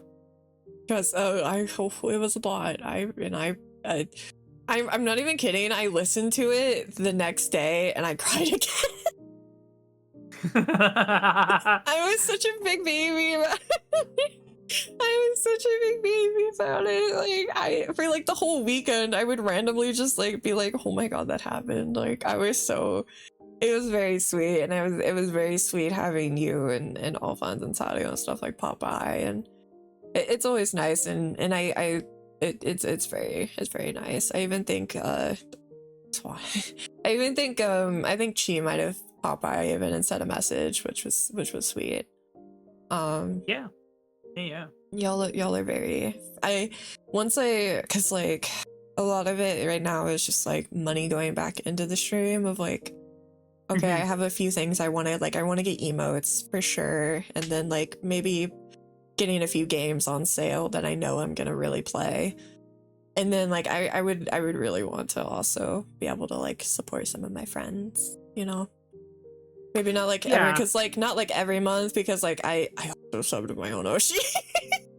I do sub to Shinri every month, so and I also sub to Zanny like every month basically, so I also have that. I have my $10 for my streamer anime men like a loser. Honestly, it's like I don't know. I for like my friends and stuff, obviously I'd rather them just like hang out. I don't need $2.50 given to me from them through Twitch. Like it basically it is what it is, dude. I'd rather just get to hang out and talk to you for even like a couple hours a month, and I'm like, good, that's my friends. I get to connect and like catch up and hang out. I really I meant it when I stopped by to watch you play Valorant. Like I had no fucking idea what was going on. I had no idea what was going on. I've never even watched like FPS gameplay, like even for my own Oshi. I had no idea what was going on, but I was like, this is friend, so I will be by the end of it, I still could not tell you I don't even know what the goal is of Valorant. Like, yeah, you're like, is that deep voice daddy your character? I was like, yeah, I'm playing Omen, that's me. Listen, that's my only way I know how to relate to the conversation is by like objectifying Pixel. So it's like maybe if I point out that there's like a character with like a cool voice, I can at least like that's what I did too with Alphonz with Hades. I don't know anything really about roguelikes except for Cult of the Lamb. That's the only one I've ever played. And I don't know anything about Hades, like the game, so I was just like, oh wait, which character looks the coolest? And then I started asking him about Total Drama Island. Oh, bro. And I was like, was Gwen one of your awakenings? And he was like, why would you fucking accuse me of that? Yeah, but like, what if... That's wild. That's kind of just what I did. Or like, when I went to Sadio, he was playing some game about holes. And I asked him about Digimon, and I was like, I don't know what's going on, man. And I saw Royal said something about Beyblades. I also don't know anything about Digimon, Beyblades, Yu-Gi-Oh, any of that kind of stuff. You wanna, dude? Listen, okay, I got over like almost $1,000 in Beyblade stuff at this point now. My bestie, yeah, just Beyblade X. My bestie, he loves Beyblades, but like he had them when he was like younger. Like he still loves them. He's just not been able to get a hold of any like recently, I don't Oh, think. bro, the CX line is on Amazon for pre-order. Like It's so good. he plans to start streaming over the summer, so if I can yoink him in, then you can bring him to the light of the recent Beyblade. Bro, Beyblades are so good now. They're trying to promote it as an actual sport in Japan. Like Yeah, you like might they see do the, Beyblades like, if Beyblades come to the Olympics, I might actually have a shot of participating in the Olympics. I would don't go to they the Olympics treat for it like Beyblading. the little like robot battle things in Japan, like where they make the little robot cars and stuff? Isn't it like they treat it kind of like that? Oh, I Like don't people think so. It's actually like go watch it not and like shit. not battle bots. Yeah, like people go to the Beyblade like grand tournaments and stuff. That's 100%. sick. But Love before it that. used to be like age gated, where like, oh yeah, you're 21, you can't play Beyblades no Oh, more in you tournaments. Now that's like get out of it's here, open to stinky all adult. ages. Yeah, it's open to like all ages now. I think there might be like age brackets because like obviously these things got fucking speed to them. When you let it rip, Yeah. bro, like they're spinning like 9,000 And you don't want to RPM. have like a 30-year-old man do it to a 10-year-old. Well, Because the physical strength difference. The thing is, yeah, there's a strength difference for that, but just like, you know, I had a Beyblade smacking in the bay in my stadium. It flew out and smashed into my monitor. I thought I was gonna break my monitor. I was like, holy Ooh. fuck, they just sent my bay flying. Like, That's so funny. no, these things don't fuck around, bro. I'm telling you. Also, they're kind of wild. Mina merch went. I'm actually looking into ordering some like branding stuff. So that's gonna be like forever, but like fuck, you know, first I would have to get like even just like a sponsorship, but I'm gonna try to get like a little like logo or something because I think that'd be cute. Like a banner or something. Getting like logos and stuff, that's all like just branding stuff. That's pretty, Yeah, that's pretty just easy. totally branded. Like I will say getting like a Dakimakura or like plushies and stuff, that starts to get expensive where you have to like you have to know and take the pre-orders. Yeah. And there's like multiple ways you can do it, where you can either do like a goal amount where it's like, oh, we need to sell 100 of these and we're gonna buy them, ship them, or you know, you guys are gonna pay more for like less. Like you'd have to be like, yeah, $150 for a plushie. Yeah. You're only gonna order a dozen of them or whatever. Oh, I run I mean, I never got a lot because I did it while I was in college, so I didn't have a ton to focus, so I never got to do like marketing for it or anything, but like I sold jewelry. So like, yeah, even just like material costs and like finding, you know, especially when it comes to like sweatshirts, plus like suppliers, all that kind of stuff, unless you have just like a crew cut and you can pop off yourself. But you know, unless you got an ironing board, a crew cut, and a dream, you know, it's gonna be. Why you gotta do Nero like that, bro? Just because you got the crew cut now? No, I'm jealous. Fuck, I want one. I want a crew cut. I want a crew cut. Those are sick. I've always like, are those like label printers? Like, ooh, like the suburban white girl in me is just like, I need it. Bro, Babu has a sticker machine. And she did a bunch of like stickers for like Anime Expo and stuff. That's so cute. Yeah, I'm just like, aw. God, I would love stuff like that. Like that. To be honest, like first, if I did stuff like that, it would probably be like stickers or something. You know, like something just like simple. You know, stickers are something you can buy in bulk too. Yeah, I know. Like, I would say like my Oshi, Ray Nervaez Jr. when he was like doing Twitch stuff off start, he did like the secret slime, right, where he'd put like a set bit notification in between like 1 bit or like 100 bits and like 1500 or whatever, and the first person that donated that amount of bits would get like they'd get like a care package for the month, right? Oh, and that's like cool. Really cool way to incentivize that. But like after like a couple of years, people stopped like giving bits to try to get it. Stuff like that's like really cool though. I don't know. Yeah, like stickers for like basic loud. Yeah, I have laptop stickers all over.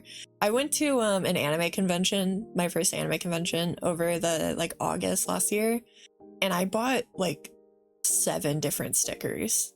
Just like smacked them all over my laptop. I love that kind of stuff. So like I would love to oh my lord. I would love to get like make little stickers or just like silly.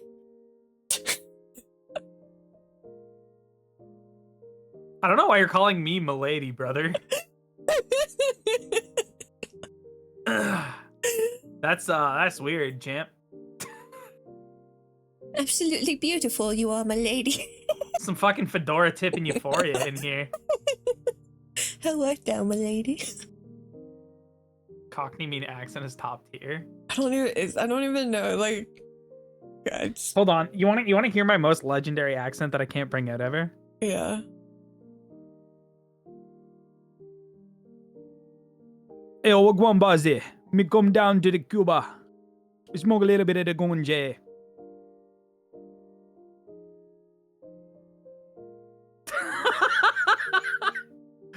Brother. How long did you practice that in the shower? Not like at all, dude. Oh my god. That's like I just heard a couple Jamaicans talk one time and I was like, dude, you guys sound fucking awesome. My favorite, one of my favorites that my boyfriend does is he can do like a kind of like a Scottish that's really funny. And one of his D&D characters he played was like a fat ass cat that was like Scottish. And it was really fucking good. I can't really do, like, I can do Southern because I grew up in Texas, so like I can do the Southern, and I can do the like Valley Girl really well. That's really like, and then I learned I guess I can do like a Dobby voice, I guess, so you know. That's the best way I can describe the Yumi accent, is just like the Dobby voice. Are they? In my mind, warrior cats were American. Maybe they're not. I don't know. I just like assumed they were. Do a Valley Girl like. Totally. Yeah, you gotta hit like warrior cats. Are warrior cats Scottish? Like, I just assume they're American because if not, then like what's the point? I mean, when you look at the map, it totally rings as American, like the farm and everything, unless the translation is different. Based in Scotland? Okay, but it doesn't like hit the same. How are you doing, D? Welcome It's better if it's from like Orange County. And they always do, what is it they always do? They always do the like, they always talk like this with like this much vocal fry. Jesus. We're just yapping. Me and Mina are talking. That's what they do. Like, have you ever heard Kim Kardashian talk, man? It's just like, oh my god, wow, that's so amazing. Like, that's how they talk. Like, they're chain smokers. Oh, what are we missing in here? Oh no, the cat's on the roof again. This is like, dude, fucking chain smoker from Brooklyn. Like, goddamn, dude. It's so funny. Yeah, I don't know. That shit's like, I don't know. Accents are so funny to me, dude. Yeah. One of my first. You want to hear one of my first I didn't know interactions? Hmm. I fucking when I like one of the first times I become a VTuber, I was invited to like this server for other VTubers. I was like, sure, I'll come in here and hang. And the guy that invited me was like, hey, I'm gonna play some Overwatch or something. You wanna like come and like watch? I was like, okay, sure. So we're sitting in a fucking like chat channel, right? And this dude's just playing like Overwatch. It was Valorant or Overwatch. I can't remember what it was. Some game like that. It was Apex. And then my friend Fleckfeed joined, and we weren't friends at the time. And he's Indian, and so we're like talking, and he's like, "Oh man, I just lost my game." I was like, "Oh, what game are you playing?" He's like, "Yo, I'm playing some Omega Strikers." I was like, "Yo, I fuck with Omega Strikers. You want to duo up?" And the guy that like had us there to watch him is just like, "Oh yeah," not talking, just like playing the game. And then we start playing Omega Strikers, and we're talking to each other. And then the guy's like, "Oh, are you guys even watching me?" And we're just like, "No, we're playing Omega Strikers." And so he just left, and then me and Fleckfeed are sitting there playing, and then he goes. And he's like, "Oh, hold on, I'll be right back. I'm getting a phone call." And he like doesn't mute his mic, but I hear him start talking. And then he comes back, and I'm like, "Hey, man." And he's like, "Yeah." I was like, "A phone call go good and everything?" He's like, "Yeah." I was like, "I'm not gonna lie to you, brother. If you had have answered that phone call with 'Hi, I'm Roger from tech support,' I was gonna just leave and unfriend you." And he's like, "Ah, dude, what the fuck, dude?" Tech support. Yeah, no, he just like took that as like such a funny thing. Like, Dude, He's like, I love you, dude. That's so fucking funny. I got so for one, it was so weird, like strange for my brain when I found out that like a lot of my chatters are British. For one, did not expect that, especially with how much. Stream at. Yeah, I mean it makes sense, but I also just considering how much I make fun of British people. And I'm like, oh, I'm like, cause like I refer to them as like oi bruvs, and then I realized like, wait, I probably. And then like Sadio, okay, so Sadio, I went into his stream and I came in at a time where he was talking and I had never heard Sadio talk really outside of like a couple clips because I never got to catch his streams, which by the way, way deeper voice than I expected. Bro's got that ASMR voice. He told me, he said that I walked in right on him saying, yeah, I was actually born and like raised in England and my family is British. And when I came to America, I had to like ditch the accent because people were weird and like wanted me to talk and be like, oh, little British boy. And I was like, oh my god, I was like, why is like even someone who doesn't seem to be British, it's like you're becoming British. Like at the end of it, it's just gonna be like all it's British and Canadians seems to be, and then random ultra who's just like chilling in like Hong Kong or whatever. Isn't British English the OG? I don't know. I mean, but like, okay, it depends on the British though. Like some British is like cool, like, but then some British is like, oh Jesus Christ.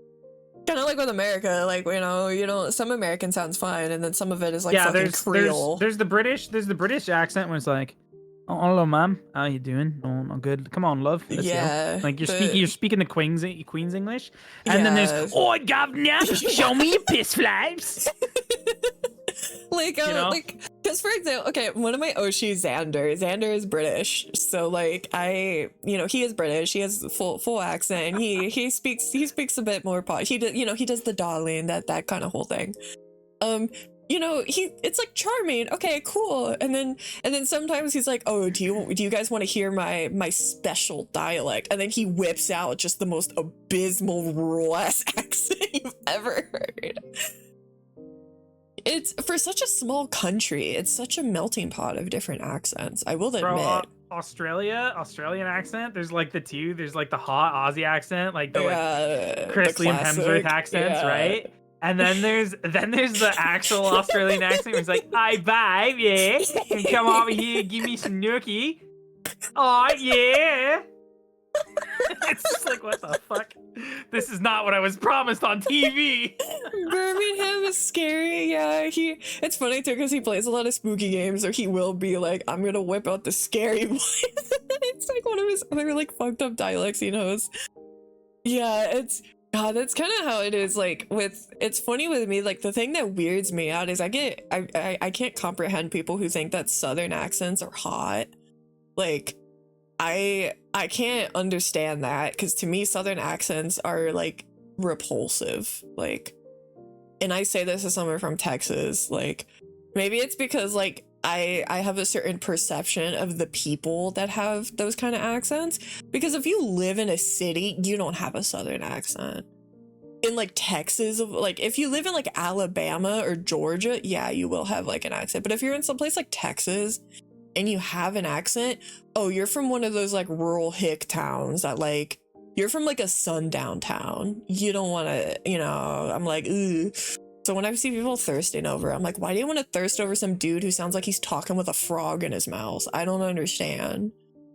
I don't get the appeal. I can't say. Because like, they barely open their mouth. See, whenever somebody's like, oh, dude, yeah, like French girls from Quebec are great. And I'm like, yeah, their accents aren't bad. You ever hear a French man from Quebec talk, though? Hey, tabarnak is the, how are we doing, Isn't Danielle? That XQC? Isn't he from Quebec? Yeah, oh yeah. and XQC is a whole different breed because we can't even understand him. Yeah, dude. fucking to be fair, you know what's kind of funny is like I actually can understand him like almost perfectly, but that's because a lot of Southern people tend to also gibber their words together, like especially people with real accents. It sounds like they're just saying like one thing. So I can kind of understand him pretty well, but it is like, I was like, this is what Canada's rocking, or is it just because y'all got the French debuff on Quebec? What is it? Yeah, no, Like, it's just the French debuff, bro. it's the French debuff. Okay, because Creole is our most fucked accent in America. It sounds like actual gibberish, and it also has a French debuff, so things to check out. Yeah, no, the French debuff is fucking. It's a little pretty, brutal. It's It's mitigated by the 18, like legal drinking age. When I turned 17. And then like 18, it was like, okay, my friends, we just drive over to Quebec. I'd buy all the booze for the parties. Like I was an early 18-year-old, so I was drinking. as soon as I could. You have Drive 20 minutes across the border. Thankfully, I don't really know the difference. I just know posh, and then I know whatever the fuck roadmens do. French is above, then again, depends on where you're from. I don't know. At least like in America, French don't have a good reputation. Like in America, and I say this as an American, and I know we have the most abysmal reputation worldwide, so I don't take it as offense when people are like, you're American and you're stinky, because it's like, yeah. But like, at least in America, like French people have a reputation for being really rude. If and we also ever get to like smelling. If we ever get to meet up at like a con or something in the future, dude, I'll bring you a Canadian fucking toque with like a Canadian flag on it and a Canadian backpack. Oh my god, so yeah. Then when you go travel, you can just be like, no, I am Canadian, eh? I'm Canadian. I mean, I'm close enough. I think I'm like 30 minutes from like the border now, like a good drive. Like I'm pretty close to one of the like parts. We don't like the French either. Yeah. It's just, I don't know. It's just funny. It's just, I feel like French people have a reputation for being, it did get flagged, and I had to prove it. Yeah, I don't know. I feel like French people just get a reputation for being like really rude and like pretentious. I feel like that's just kind of a stereotype, but it's real bad in Canada for Quebec specifically because they're like, Quebec you don't wants want to be to a get part of France, English right? Isn't bro. that like You go to Quebec, all their like street signs and everything is just French only. They're not allowed to put English on anything. And yet when you come to like Ontario, anywhere near Quebec, it's like we have both. It's so like, funny because like I know like Quebec wants to be a part of France, and France is like absolutely fucking not. They don't want to be a part of France. They just don't want to be a part of Canada, bro. They want to be their own country. I thought there was a thing of like they wanted to be a part of France, and France was like absolutely fucking not. Like we don't want you. I always say like, sure, if you want to leave Canada, we'll let them leave Canada, but then we just build a wall around Quebec and pump Hudson's Bay into them and sort them out. It's pretty funny. Most Slavic people, I don't know. Like a lot of people refer to like French people as like frogs, right? Whether you consider that like a slur or not, but whatever. Yeah. So I was just like, oh yeah, we just give them some water, put some water in their aquarium after we wall them off. Like I don't know. It's just something about it. Most Slavic people, we love the French. Poland, Serbs, Romanians love the French. I mean, I guess I don't know. Maybe like the actual Slavs French cool. people are great, right? I mean, to be fair, I've met French people and they have been chill, but also like. I'm sorry, I'm gonna hit you with. They just have bad PR. It's the French colonies, bro. The French colonies are rough. Yeah, right? Because like Quebec and shit, the habitants, you know. Also, like the groups in the area, yeah, Louisiana. I was gonna say the areas in America that were taken by France are also pretty rough. So like, y'all, they just suffer from that, you know. When I was learning French, we had a French guy who'd take you out to speak French to you, and all I remember is him asking what the fuck he just said to me because they speak too fast. Yeah, that's another thing. It is really good to learn a language by like speaking it with a native person. Yeah, but God, it's so difficult because they be fast as hell. My mom's. But fun fact, I was supposed to be a French baby. My parents. My mom doesn't work at all, and like my dad did, and my dad got a job offer to go work in France when I was like my mom was pregnant with me. And he was like, we could go move to France and like it'd be cool, and we have like actually like government benefits and shit. And she was like, nah, I don't wanna. Which is funny because she knows French. She knows how to speak French and shit. And she was just like, I don't wanna. So he's like, okay, I guess. And so we stayed here. But there was a high chance I could have been a French baby. My brother was born in Germany, so I get it. That's mainly because my dad was in the military and had my mom over there when like she was pregnant with him. Yeah. I'm just a lame ass Canadian by birth.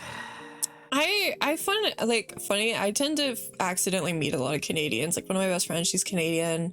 Someone in our D&D group, like two people in our D&D group ended up being Canadian. Like, I don't know. It just tends to tends to be the case. I feel like at this point I might know more Canadians than Americans.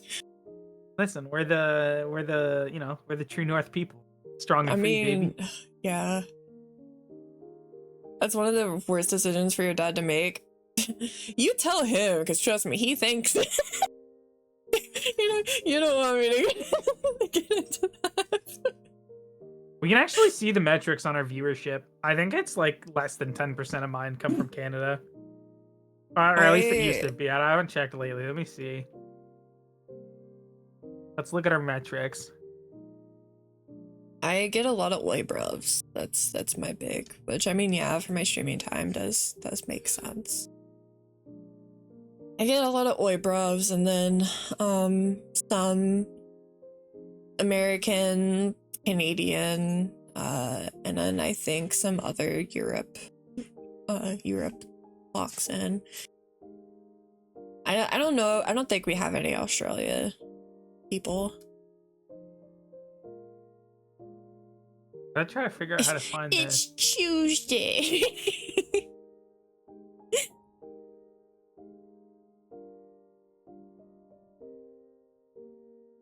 If you really want to know, I'm from Germany. So oh, okay, that's cool. Yeah, I mean that's sick. Most of my Ooh. Hmm? No, just the Germany from Germany is interesting. Yeah. It's cool. I my family is like Irish and Scottish and then Bulgarian. Like my and when I say that, I'm not meaning it in like the American like 4 generations ago they lived in Ireland, like that kind of way. But like my grandpa, his family immigrated from Bulgaria. They were Bulgarian, but then they went to Greece, and then like the whole, dictatorship thing happened. And they lied and said they were Greek so that they could get out, and then they came to America and formed a Greek restaurant and just like changed their name and pretended to be Greek. And my family didn't know they were actually Bulgarian until like a year ago when they did some like DNA test things, and there was not an ounce of Greek in them. That's wild. Bulgar Slavic brother, yeah, it was because like that was like a targeted class in Greece at the time where they happened to be living, because they went there for like, because they worked like restaurants, so they went to Greece to like do that. And then like the dude was like, oh yeah, we're gonna like kill people who aren't Greek, and they were like, uh-oh. Ruh-roh, gotta get out of here. Did they change their last names? Yes. We originally were told that they had like a long last name and they just chopped it to make it short to like Americanize it. But it seems that they most likely just fully changed and just picked a random name. And then when they came here from Greece, they were like, oh, we escaped Greece. And then people were like, they moved to Louisiana, and people were still people were really racist still. So they Americanized their already fake last name. Jesus Christ. A certified American moment. Certified American moment? Certified American moment. They saw some fucking Bulgarians and were like, no way. We're gonna Not in make my neighborhood. No, we're gonna make your life hell. So it's like, okay, bitch. Yeah, we were like fucking this, but now we're the Smiths. We're the Yeah, Smiths they did that. So my Polish great grandfather had to change their name to German ones, which is ironic because my granddad changed his name to give him Polish name. Yeah. Squirtle, War Turtle, Blastoise. Yeah, basically, it's pretty funny. And then like my mom also, but then like my dad, part of his family is like my dad's family is mostly Scottish. My mom, she has some cousins that are like straight Irish, and one of them, their friends, accidentally went home to go, oh, we gotta go visit the family, because check on how Ma's doing. Went to Ireland, never came back because they drafted him into the idea. And they were like, we need you, brother. Jesus Christ. So that had to be a thing where they were like, hey, Irish lads, maybe don't go visit home right now, because you're probably gonna be stuck there for a while. Yeah, that's why I know quite a bit of Pope talk, because since my mom's family comes from like Irish roots, a lot of them, her family is like Catholic. So that's why I know quite a bit about the Pope, and I was able to do Pope talk. That's fair. Even though I don't know, like I I'm seen it- not practicing or anything. I seen a TikTok that was like, "Oh, what are you guys watching? The NHL draft?" He's like, "No, bro, we're watching the Pope the conclave. Yeah. draft. The we Pope get- draft, bro." Dude. It's just like they were taking bets on like who would be the next Pope, and the guy's like, "This guy's the youngest cardinal ever." And the guy's like, "Oh, bro, he couldn't bless a blind child in an orphanage." Literally, all I'm gonna say, I'm placing bets on Tackle. That's what I'm, gotta keep updated on your Pope picks, everyone. Conclave's coming. I posted something on in our fucking Discord. About I wouldn't that. be surprised if fucking Donald Trump started talking about fucking invading the Vatican, bro. It's a wonderful city. It's a great country. Okay, you know what's surrounded so by allies do you on all want to know something sides. so funny? That's so funny too. Is because like obviously JD Vance he's Catholic, but he's like a fake Catholic. Because like bro called empathy a sin. Okay, like he's not a real Christian. I say that even though like I'm not a Christian. Like fake ass. And then obviously like he did the he killed the Pope by shaking his hand and because he is the Antichrist. Literally, like, I think Trump says something because, he pretends to, like, LARP as, like, a Christian guy. He called, like, Joe Biden not a Christian, which, like, listen, whatever you feel about Joe Biden, whatever, there's one thing you can say, and that man is a hardcore Catholic who goes to church, like, twice a fucking week. Like, and it's so funny that he said that because, listen, okay, before Biden, we only had one Catholic president, and that was JFK, which didn't end very well. So JFK got blown away. yeah, and then Joe Biden, which also had a brain-related issue towards the end. Of Yeah, the presidency. brain-related issue there's a little different. It's a little different than a bullet in the brain. But, so like coming for the Catholics was a really bold move because brother, there's only been 2 of them, and your vice president claims to be one. It's one thing that's really funny because in America, a lot of people don't realize that like Catholics are a minority in terms of like Christianity, and they're very hated by the main Christian majority here. So it's really funny when like all the Pope memes and like when they pick the new one and they're gonna do the little Pope tour, because like barely anyone in America is gonna give a fuck because most of them hate the Pope. But like my granny, she will be present. She will be turned the fuck up. My granny will be turned. She will be waving her little Pope light stick. She will be vibing like this. This is probably like the 20th she's seen in her lifetime, but she'll be hype. Sometimes I wonder how America's a real place. I wonder that too. It's kind of. Bro, I always crazy. just thought that the easiest way to sort America out is to just unite, just become the states, and then every state is its own country. That would sort you guys out real quick. Mina attracts the British. I guess so. I guess, Irish be Catholic, Bulgar be Orthodox, Germans be atheist. Yeah, true. Yeah, Orthodox. Yeah, that is another one. I'm from the South. I'm from Texas, so I'm used to like unironically a church on every corner. So it's really funny because like, especially when we start doing like watch-alongs and things like that, you guys will find out that I really love religious horror movies. Like I love that. That's like my bread and butter. And like, despite not practicing anything or whatever, like, ooh, you give me a piece of media that has Bible references, I'm gonna eat that shit up. Like, ooh, yeah, call him a Judas. I eat that shit up. Like, Oh, I've got the perfect Ooh, fucking movie that dude. references Judas for you. dude, like, and also like, listen, You should- have you ever- Catholicism, the aesthetic, mwah. Have you ever seen Superbad, Mina? Yes. Yeah. I watched that movie for the first time when I was like 9. Okay, that went platinum in my household. That movie was so good. It's so fucking good. What'd you want me to do? Jump in front of the spit? Do something, you fucking Judas. It's so That's like fucking one of my good. favorite. That's one of my favorite lines, other than fucking when they mix a slur with bagel. Oh, I love that movie, bro. Ugh.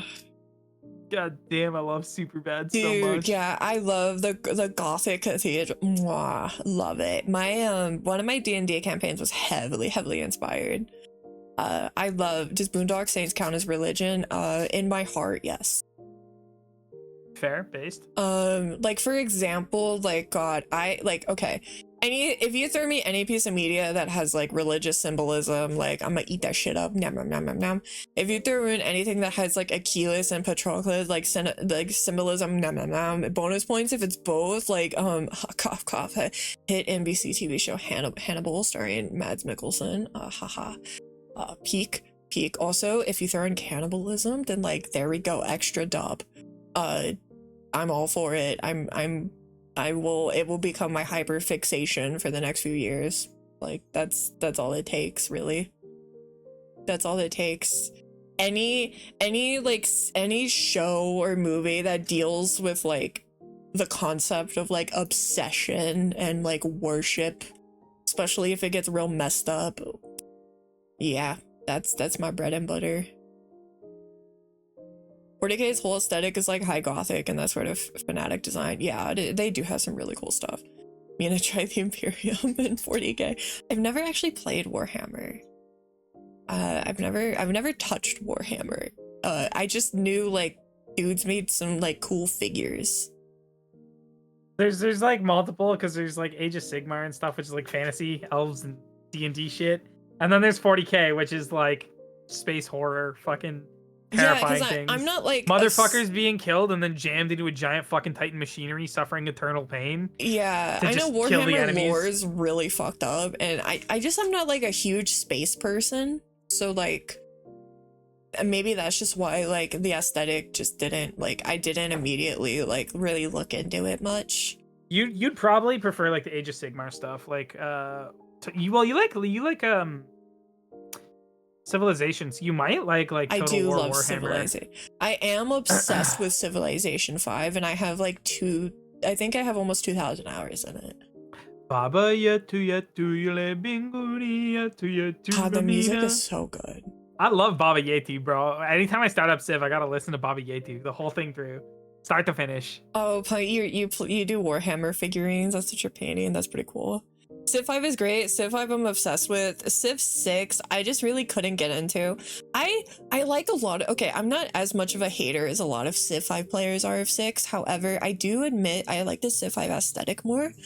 But with 6, they did make some changes that I really liked with like the districts and everything. I didn't find it as appealing. And then 7 I was super excited for, and then unfortunately it seems to be a fucking dumpster fire. So you know, I think the thing with like a lot of those games, like Civ and shit, they come out with one, you get fucking like 2 years worth of DLC, and then they start working on the next one, which is just inherently worse than playing like Civ 5 with all of the DLC. The thing is for so that, long. Like, with Civ, here's the thing with Civ that's so weird. They do make genuinely really good improvement. Like I think Civ 6 added a lot of really cool mechanics that I was really excited about. But they do that bullshit that, like, I guess the best way I can think of it is like the EA metric, where they add some really cool shit, but in the process, they take away something that, like, you like, and there's no reason to take it away. And they just do that more and more each round. Like, why can't you keep the stuff we really liked and just add on to it? Yeah. Why do you have to remove it, you know? Like, everyone really loved the aesthetic of Civ 5, so why did you do a complete 180 in Civ 6? I like the gameplay. I shouldn't have to mod the fuck out of it, you know? And then like Civ 7, they just butchered so much and like removed so many things, and they've already started releasing paid DLC, even though like the game barely even works half the time now. Like, it's so bad. Oh, it's so disappointing. Dude, nothing is more upsetting to me than when like you find a game and it's very clearly like this was a launch feature that they just didn't finish, so they're like, we'll just charge $25 for it. Like Cyberpunk had that problem right away. Yeah, and, like that game is so fucking hyped up, and then it was fucking mid to not good. What the thing I don't understand is like, I think the best way I can describe it of recent years is, for example, like something like Baldur's Gate. Okay, Baldur's Gate on its own base, purely phenomenal fucking game. Deserved game of the year. People who said it didn't are stupid. I'm sorry. It deserved How? it. It deserved it. It was fucking peak. Even if you don't like turn-based or whatever, you can acknowledge that that game was amazing. Even if it has its own like flaws and marketing, it's not a perfect game, but they put their fucking heart into it. The thing about Baldur's Gate 2 is they have only released free updates. And they're major free updates. Like, Yeah, it's all the not new just subclasses, patches. new subclasses, patches, more endings, like fully free. And guess what it does? Guess what it does? It motivates more people to buy the game. Yeah, they don't make the DLC money, but they have more people buying the game, and now more people like the devs. So whatever project they release next is going to have a lot more eyes and a lot more people excited about it. Like, it's what I don't understand by a lot of companies and stuff. It's I think almost 12 a.m. Good night, me and Shiro. Good nice one. I know Good this is night. usually later than I typically stream. I'm usually done by now. So thank you for staying around this long. Good luck with your studying tomorrow. Yeah, sleep good well. nice one. Yeah, that's what I don't really understand about a lot of games. It's like, I get they want to make the quick money of like DLCs and stuff, but if you go EA, like as a Sims player, yeah, they made a lot of money from all the expansions for The Sims 4 and but like so many people have just dropped it, including myself. Well, the problem with like The Sims and shit, right, is that that's a game, especially Sims 4. You don't need to make a new Sims. No.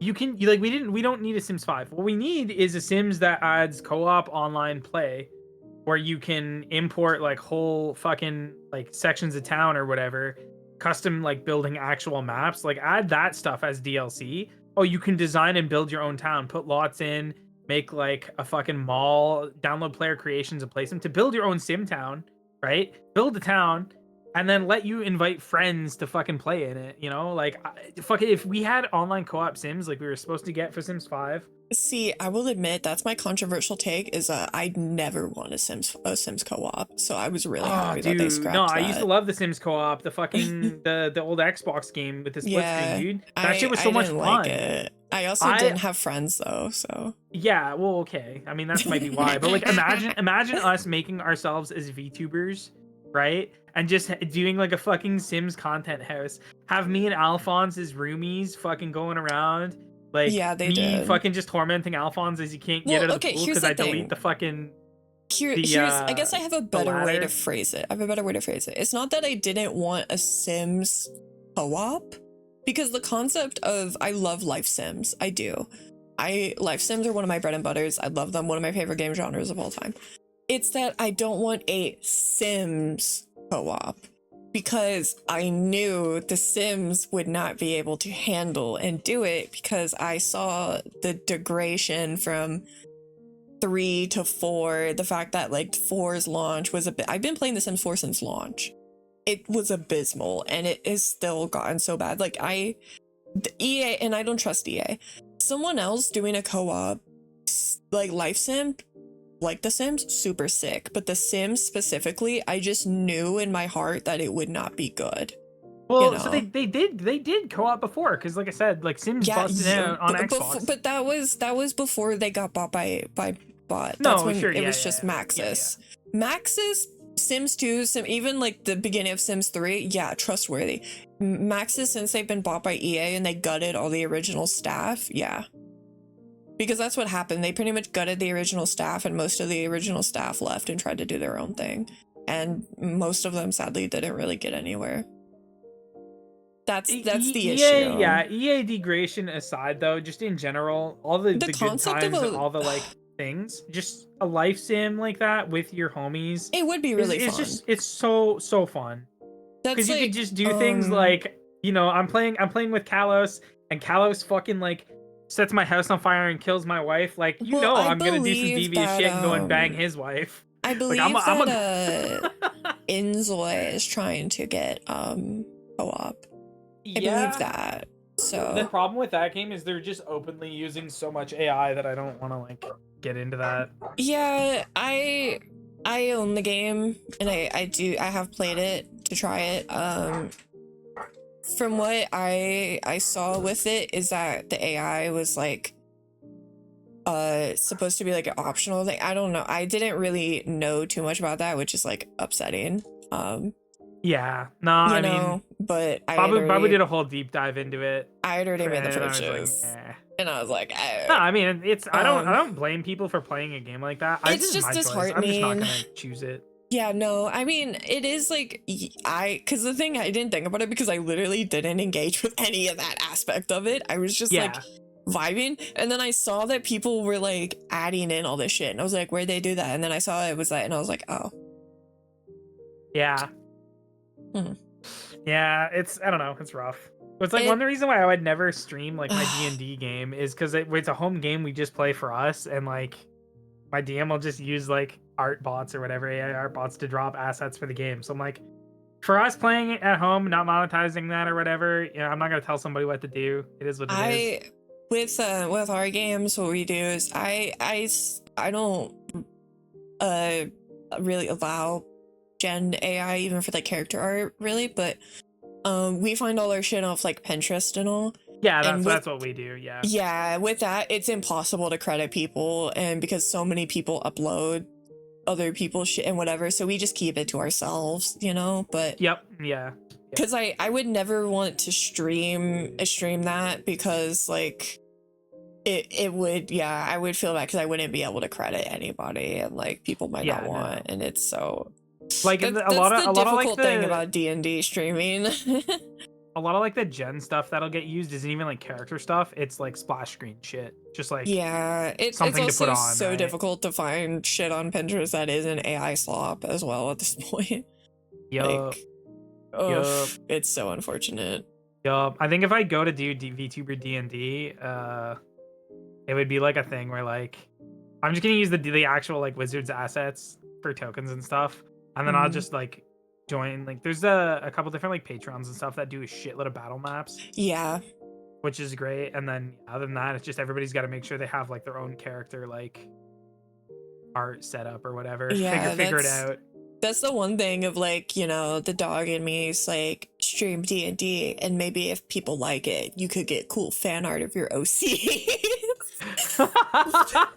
Because I can't draw for shit, and I'm a broke girl. I can't commission. But one day, when I get a ton of money, guys, there will be signs because I will have art of my OC's commission. That's such a cute emoji. Oh my god. Yeah, but we got the best emotes.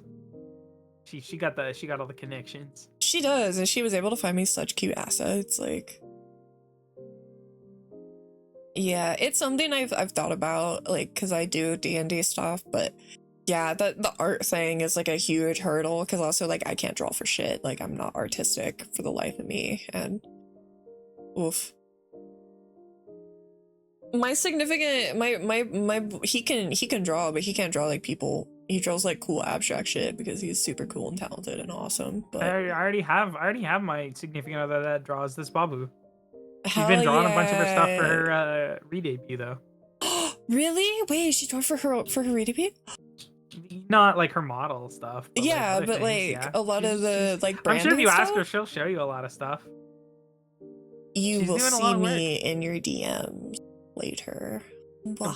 Babu drew like a take on an emote, like a YCH thing. It was really cute. Oh, that's so cute. Okay, I will have to. Babu also drew like added the hair in my eyes and stuff on my repo guy, I believe too. Oh, like, really? That's so cute. I think Cheese redrew the base and then Babu put my hair on it. Oh yeah. Okay, that's super cute. That's super cute. Hell yeah.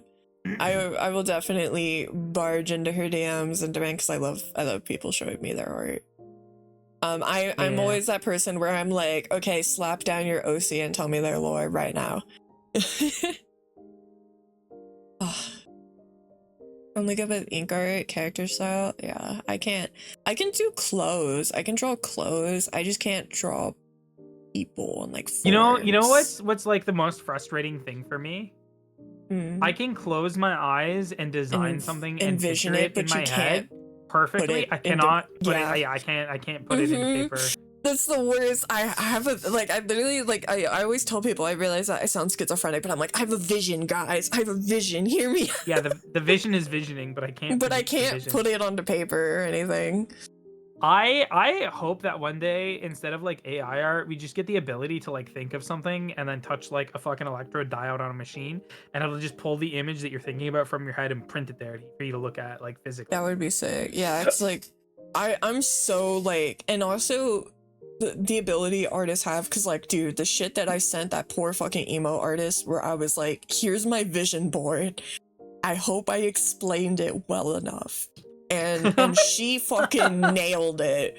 I was like, here's a bunch of random PNGs and like a couple sentences to describe. Like, I hope you understand what the fuck I'm yapping about. Oh, yeah, that's gonna be interesting whenever I get to the point where I can actually start like. I think what I might do is, obviously it'll be forever before I can get like a model, so I might just like get like little art and stuff, and then that way whenever I can get like a more personalized model, I'll have like that as references. Good artists are like magicians. I really want to do D&D too, just like that would on be stream. so fun. But like I like DMing. I love playing. Okay, D&D here's the though, thing. Here's the dude. thing. I will throw a little tip. My bestie, who is planning on streaming over the summer, is planning on streaming D&D, and he is a forever DM. So well, tell them hit him up and tell them he literally told me, he was like committed player. He was like, I am sending you out like a little toy boat into the sea to try to find people. Me and Synth will join. Synth wants to play D&D. It depends how often they want to like do it too and what times. Yeah, but like I mean, he is a CST, so he's not like far off from, he's not like a crazy opposite time zone. Listen, I used to play D&D, bro. I used to wake up at 4 a.m. for a campaign. I can share my mama with you. Yeah, I mean, right now, like, usually we do 5e, but we have been looking into like the new one where it's like the D&D 1 or whatever, just to see what it is. But normally There's so we many do bad 5e. changes. There's so many bad changes. We haven't deep dived into Paladins, it. you don't get smites. Teehee. Wait, really? Yeah, they just took away Paladin's like ability to just divine smite, and now it's like a fucking spell. That's like kind of dog shit.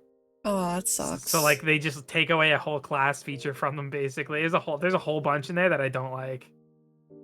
Yeah, we're probably the like 5e is usually what we do. 5e or we do the fate system, but that would be like probably a later thing. But yeah, we usually do 5e. When I DM, I love giving people like, and we do a lot of really homebrew. cool personal items early that can kind of like help shape and design their class. Old 5e or new 5e? I don't. New 5e is 1 D&D. It's not really 5e. Yeah, the old 5e then. Yeah, traditional D&D 5e. That's what we would do, and then we would just add homebrew stuff, and then there's certain stuff that we would add in. Like, do you have any like D&D homebrew rules that you have to play with that like are just base at your table? Yes. What do you hit us with them? God, my brain. I only have one thing that I absolutely refuse to play at a table with, and that's critical failure charts. Critical failure chart? Yeah, like if you roll a natural 1, like something bad happens. Oh. Like you already rolled a 1, so you just miss. Don't add extra bad shit onto it. With us, we don't how we do nat ones is that like if you're rolling, like for example, we're fighting. If you hit a nat 1, yeah, you just miss, or maybe like something silly, you're running and you trip and fall. You don't take any damage or anything. It's just like a silly thing. Yeah, no, flavor stuff, I don't care. That's or fine. like if when you start adding extra effects to it, here's the reason why I don't like it. Right? It gets unfun. If you're playing a mage and we're using really punishing crit failure tables, you can just opt to take only save spells where you don't ever have to roll a die, and you're now bypassing that. If I play a fighter, I attack once per turn, I have a 1 in 20 chance to roll a crit failure. I hit level 5, all of a sudden now I have a 2 in 20 chance when I attack because I'm making 2 attacks to roll a crit failure. That can just fucking kill my friend or destroy. So the higher level you get, the stronger you get as a fighter, the more common it is for you to appear incompetent at what you do, which I do not like at all. That's such a bad mechanic. If you're rolling that one Yeah. and you're like, oh yeah, you thrust in too hard, the sword gets stuck in the wooden shield for a little bit, but you pull it out, recover, carry on. You just miss. Fine, that's flavor. It doesn't matter. But when it's like, We not one, you cut your bard's head off. What? we do flavor text, and then if it's for specifically like an encounter roll, like what we do is like when you're traveling, if you roll an encounter, if it is a nat one, it will be like, ooh, this is Yeah, that's fine. But like yeah. in combat, yeah, no, we don't do that. That's stupid. Another one that I know we recently did because we have a barb in our current one.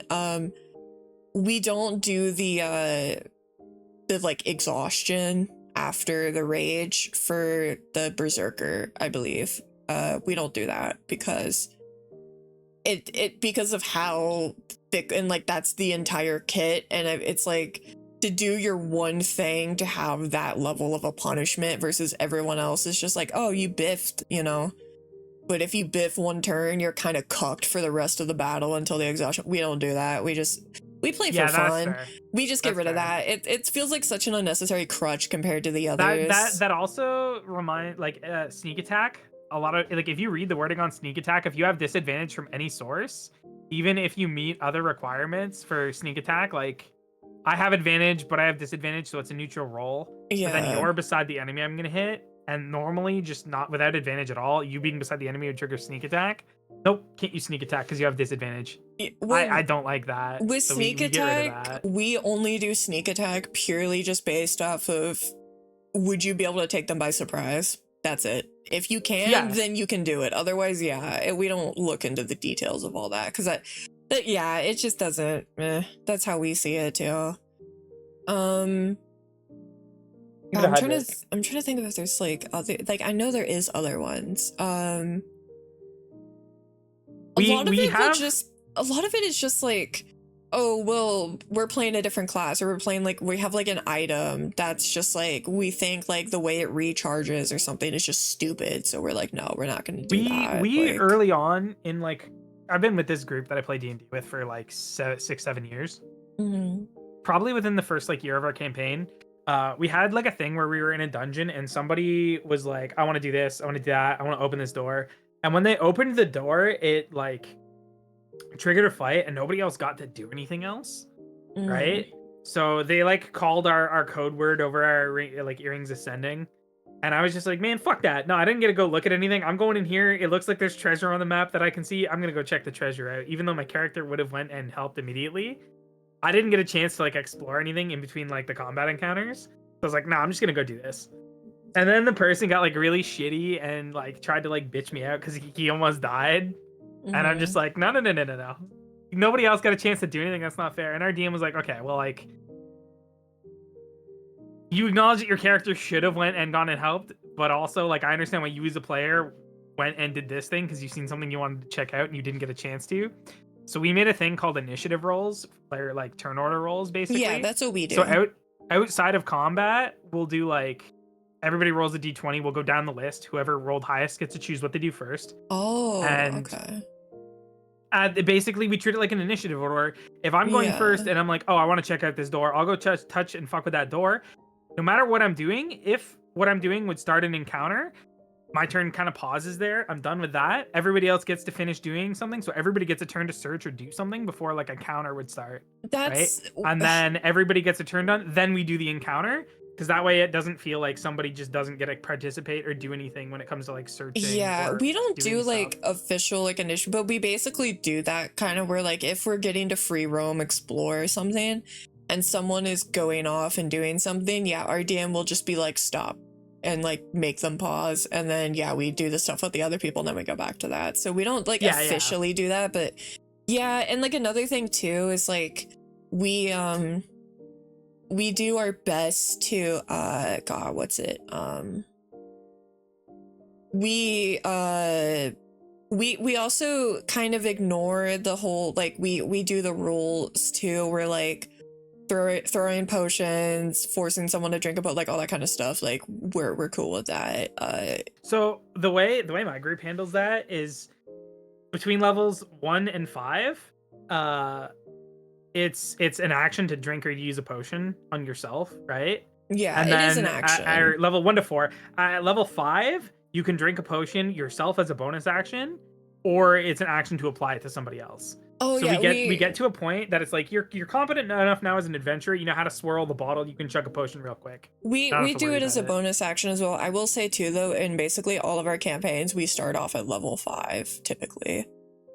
We start off at level interesting. 3 or level 5 because we personally feel that subclasses is what makes Yeah, it brings the flavor so in the actual. we just start off Yep. from there. So thank you for the raid, Sidoria. Thank you. Yeah. Congrats on affiliate. Yes, thank you. We're just doing a little yap, talking about D&D like a bunch of nerds. Yeah, big that's nerding out. that's what we do because the subclasses is what really makes it, especially because if we're doing like a larger party, if you end up Yeah. having like two fighters or two, I guess they probably get it, but like you know what I mean, like Yeah, two of the same class. Two of the and you're same gonna go with class, it can vastly get a different little subclasses, redundant. It's not separated. Yeah. yeah. I think it also expands out your backstory creation too, Exactly. right? Because you want to be like a warlock and you want to do a hexblade patron, Dude, but you're only unlocking that ability after 3 or 4 sessions because that's when you hit level 3. It's like I haven't gotten to play a good warlock in a hot minute, and I fucking love warlock. My favorite classes is ranger and warlock. My first character was a warlock, hexblade warlock, heavy armor, great sword. Ooh. My first was my first warlock I got to do was actually a time for yes, bye pumpkin. See you later, Thank pumpkin. you. My first warlock was actually a raven queen based off of the Matt Mercer subclass, so that was really cool. And actually we even like tied in some stuff and basically made the because of that we made like Vox Machina and stuff like an actual like canon thing. And my character ended up basically being like at that point when like Vax is like an acolyte essentially and like a messenger for her, she was basically raised in like a church by him, which was like really cool. And then sadly that campaign had some really shit people in it, so we had to end because that's sadly the issue with D&D is trying to find a good group of people and then trying to find the scheduling that works for that good group of people. Yup. But Yep. yeah, I will be having to go here though because we got to start getting dinner prepped and everything. Yo. Yeah, of course, dude. Yeah, and also hi Risa. Yeah, that's what we have to do. Dinner, din time because it's 7, which usually I stop streaming like 2 hours before. Give you a shout out though. I shouted you. Wait, did I? I don't think I shouted you. I knew chat. I'm in DM. Sometimes that modded. happens. Yeah, I gotta find people that mesh with my style of DMing and then fight the scheduling boss. My group holds pre-interviews. Yeah, that's what we do now. But though now, like most people also we bring in our like friends, but then sometimes you have the issue where even if you like the person, you just don't. Oh, we do have another. I did think of another rule. No murder hobo. Oh yeah, no, 100%. We don't because that's what happened in the warlock. Where I played the warlock is we had a fucking murder hobo. And that shit ruins it for everybody. Like I think even if you play times, a bad group of people, it still gets annoying. Yeah, there's like a very set time where it's like random murder is kind of okay, right? Like if you're caught doing something trying not to murder, somebody's gonna come in and it's gonna cause some issues, and somebody just starts the fight. I think that's fine. No evil characters in general. Yeah, that's kind of we also do that as well. Like yeah, we have like neutral is like the farthest, like neutral and good are usually what we do. What I did a campaign actually where the whole party was like neutral to evil, which was really interesting. But even then we still had the no murder hobo rule, just because even for like an evil playthrough it's really boring.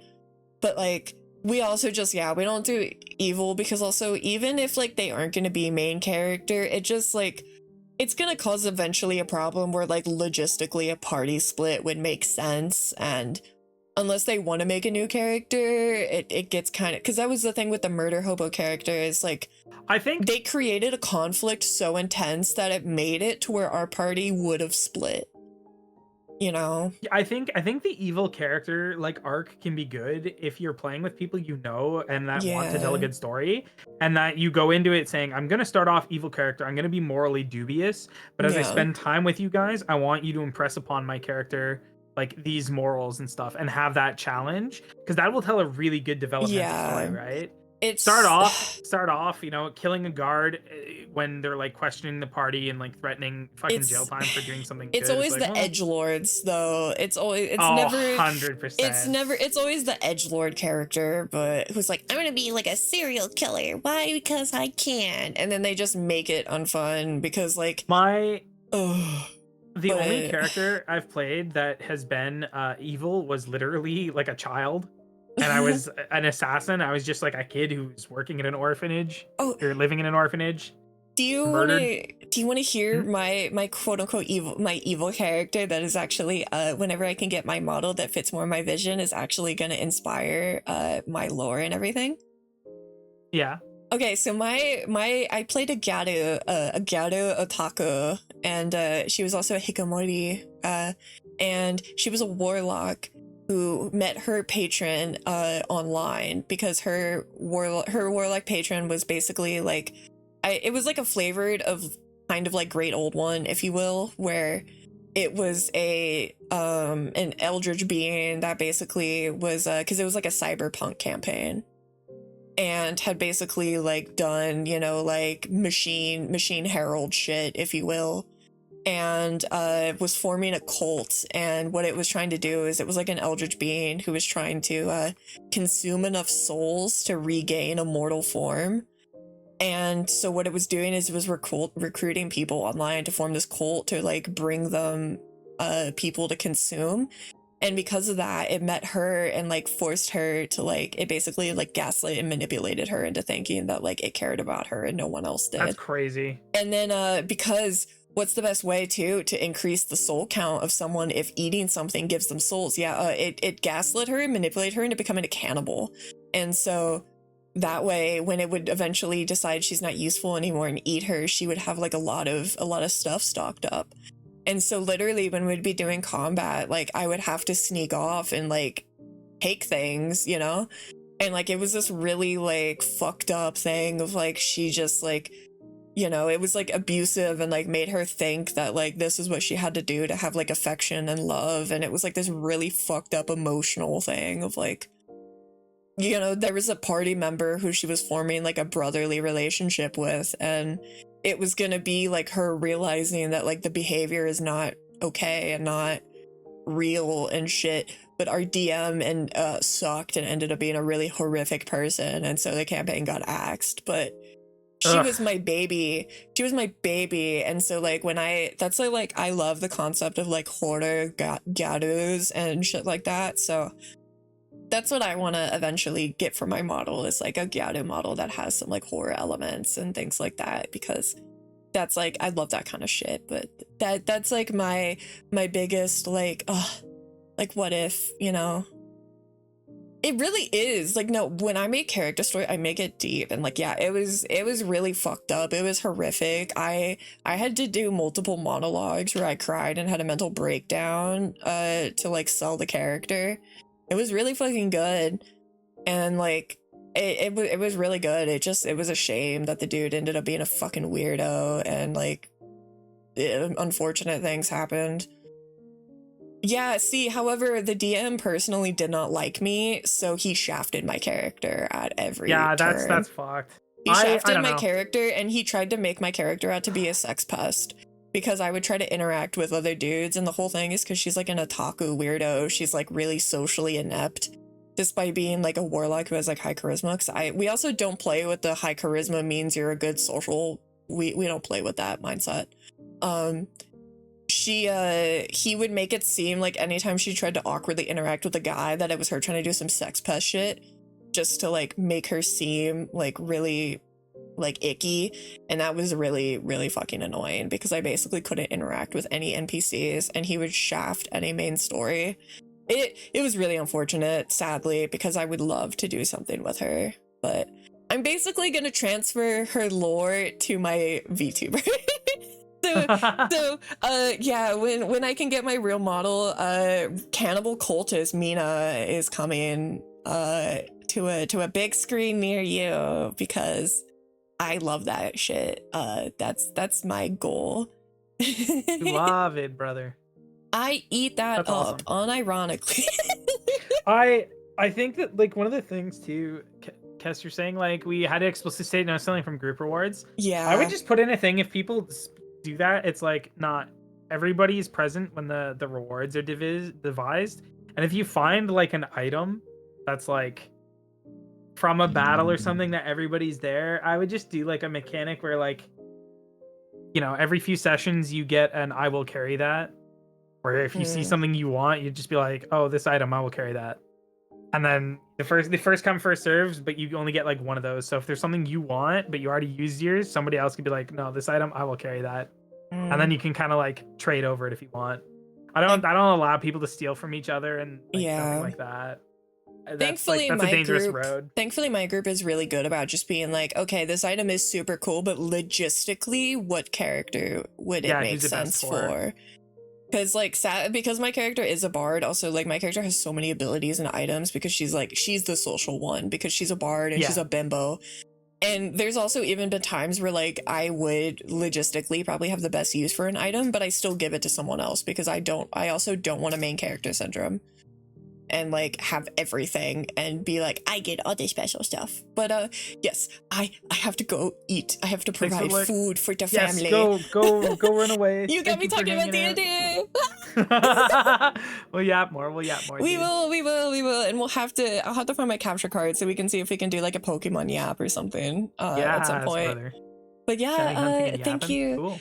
Yeah, thank you everyone for coming and bye. Bye. And the stream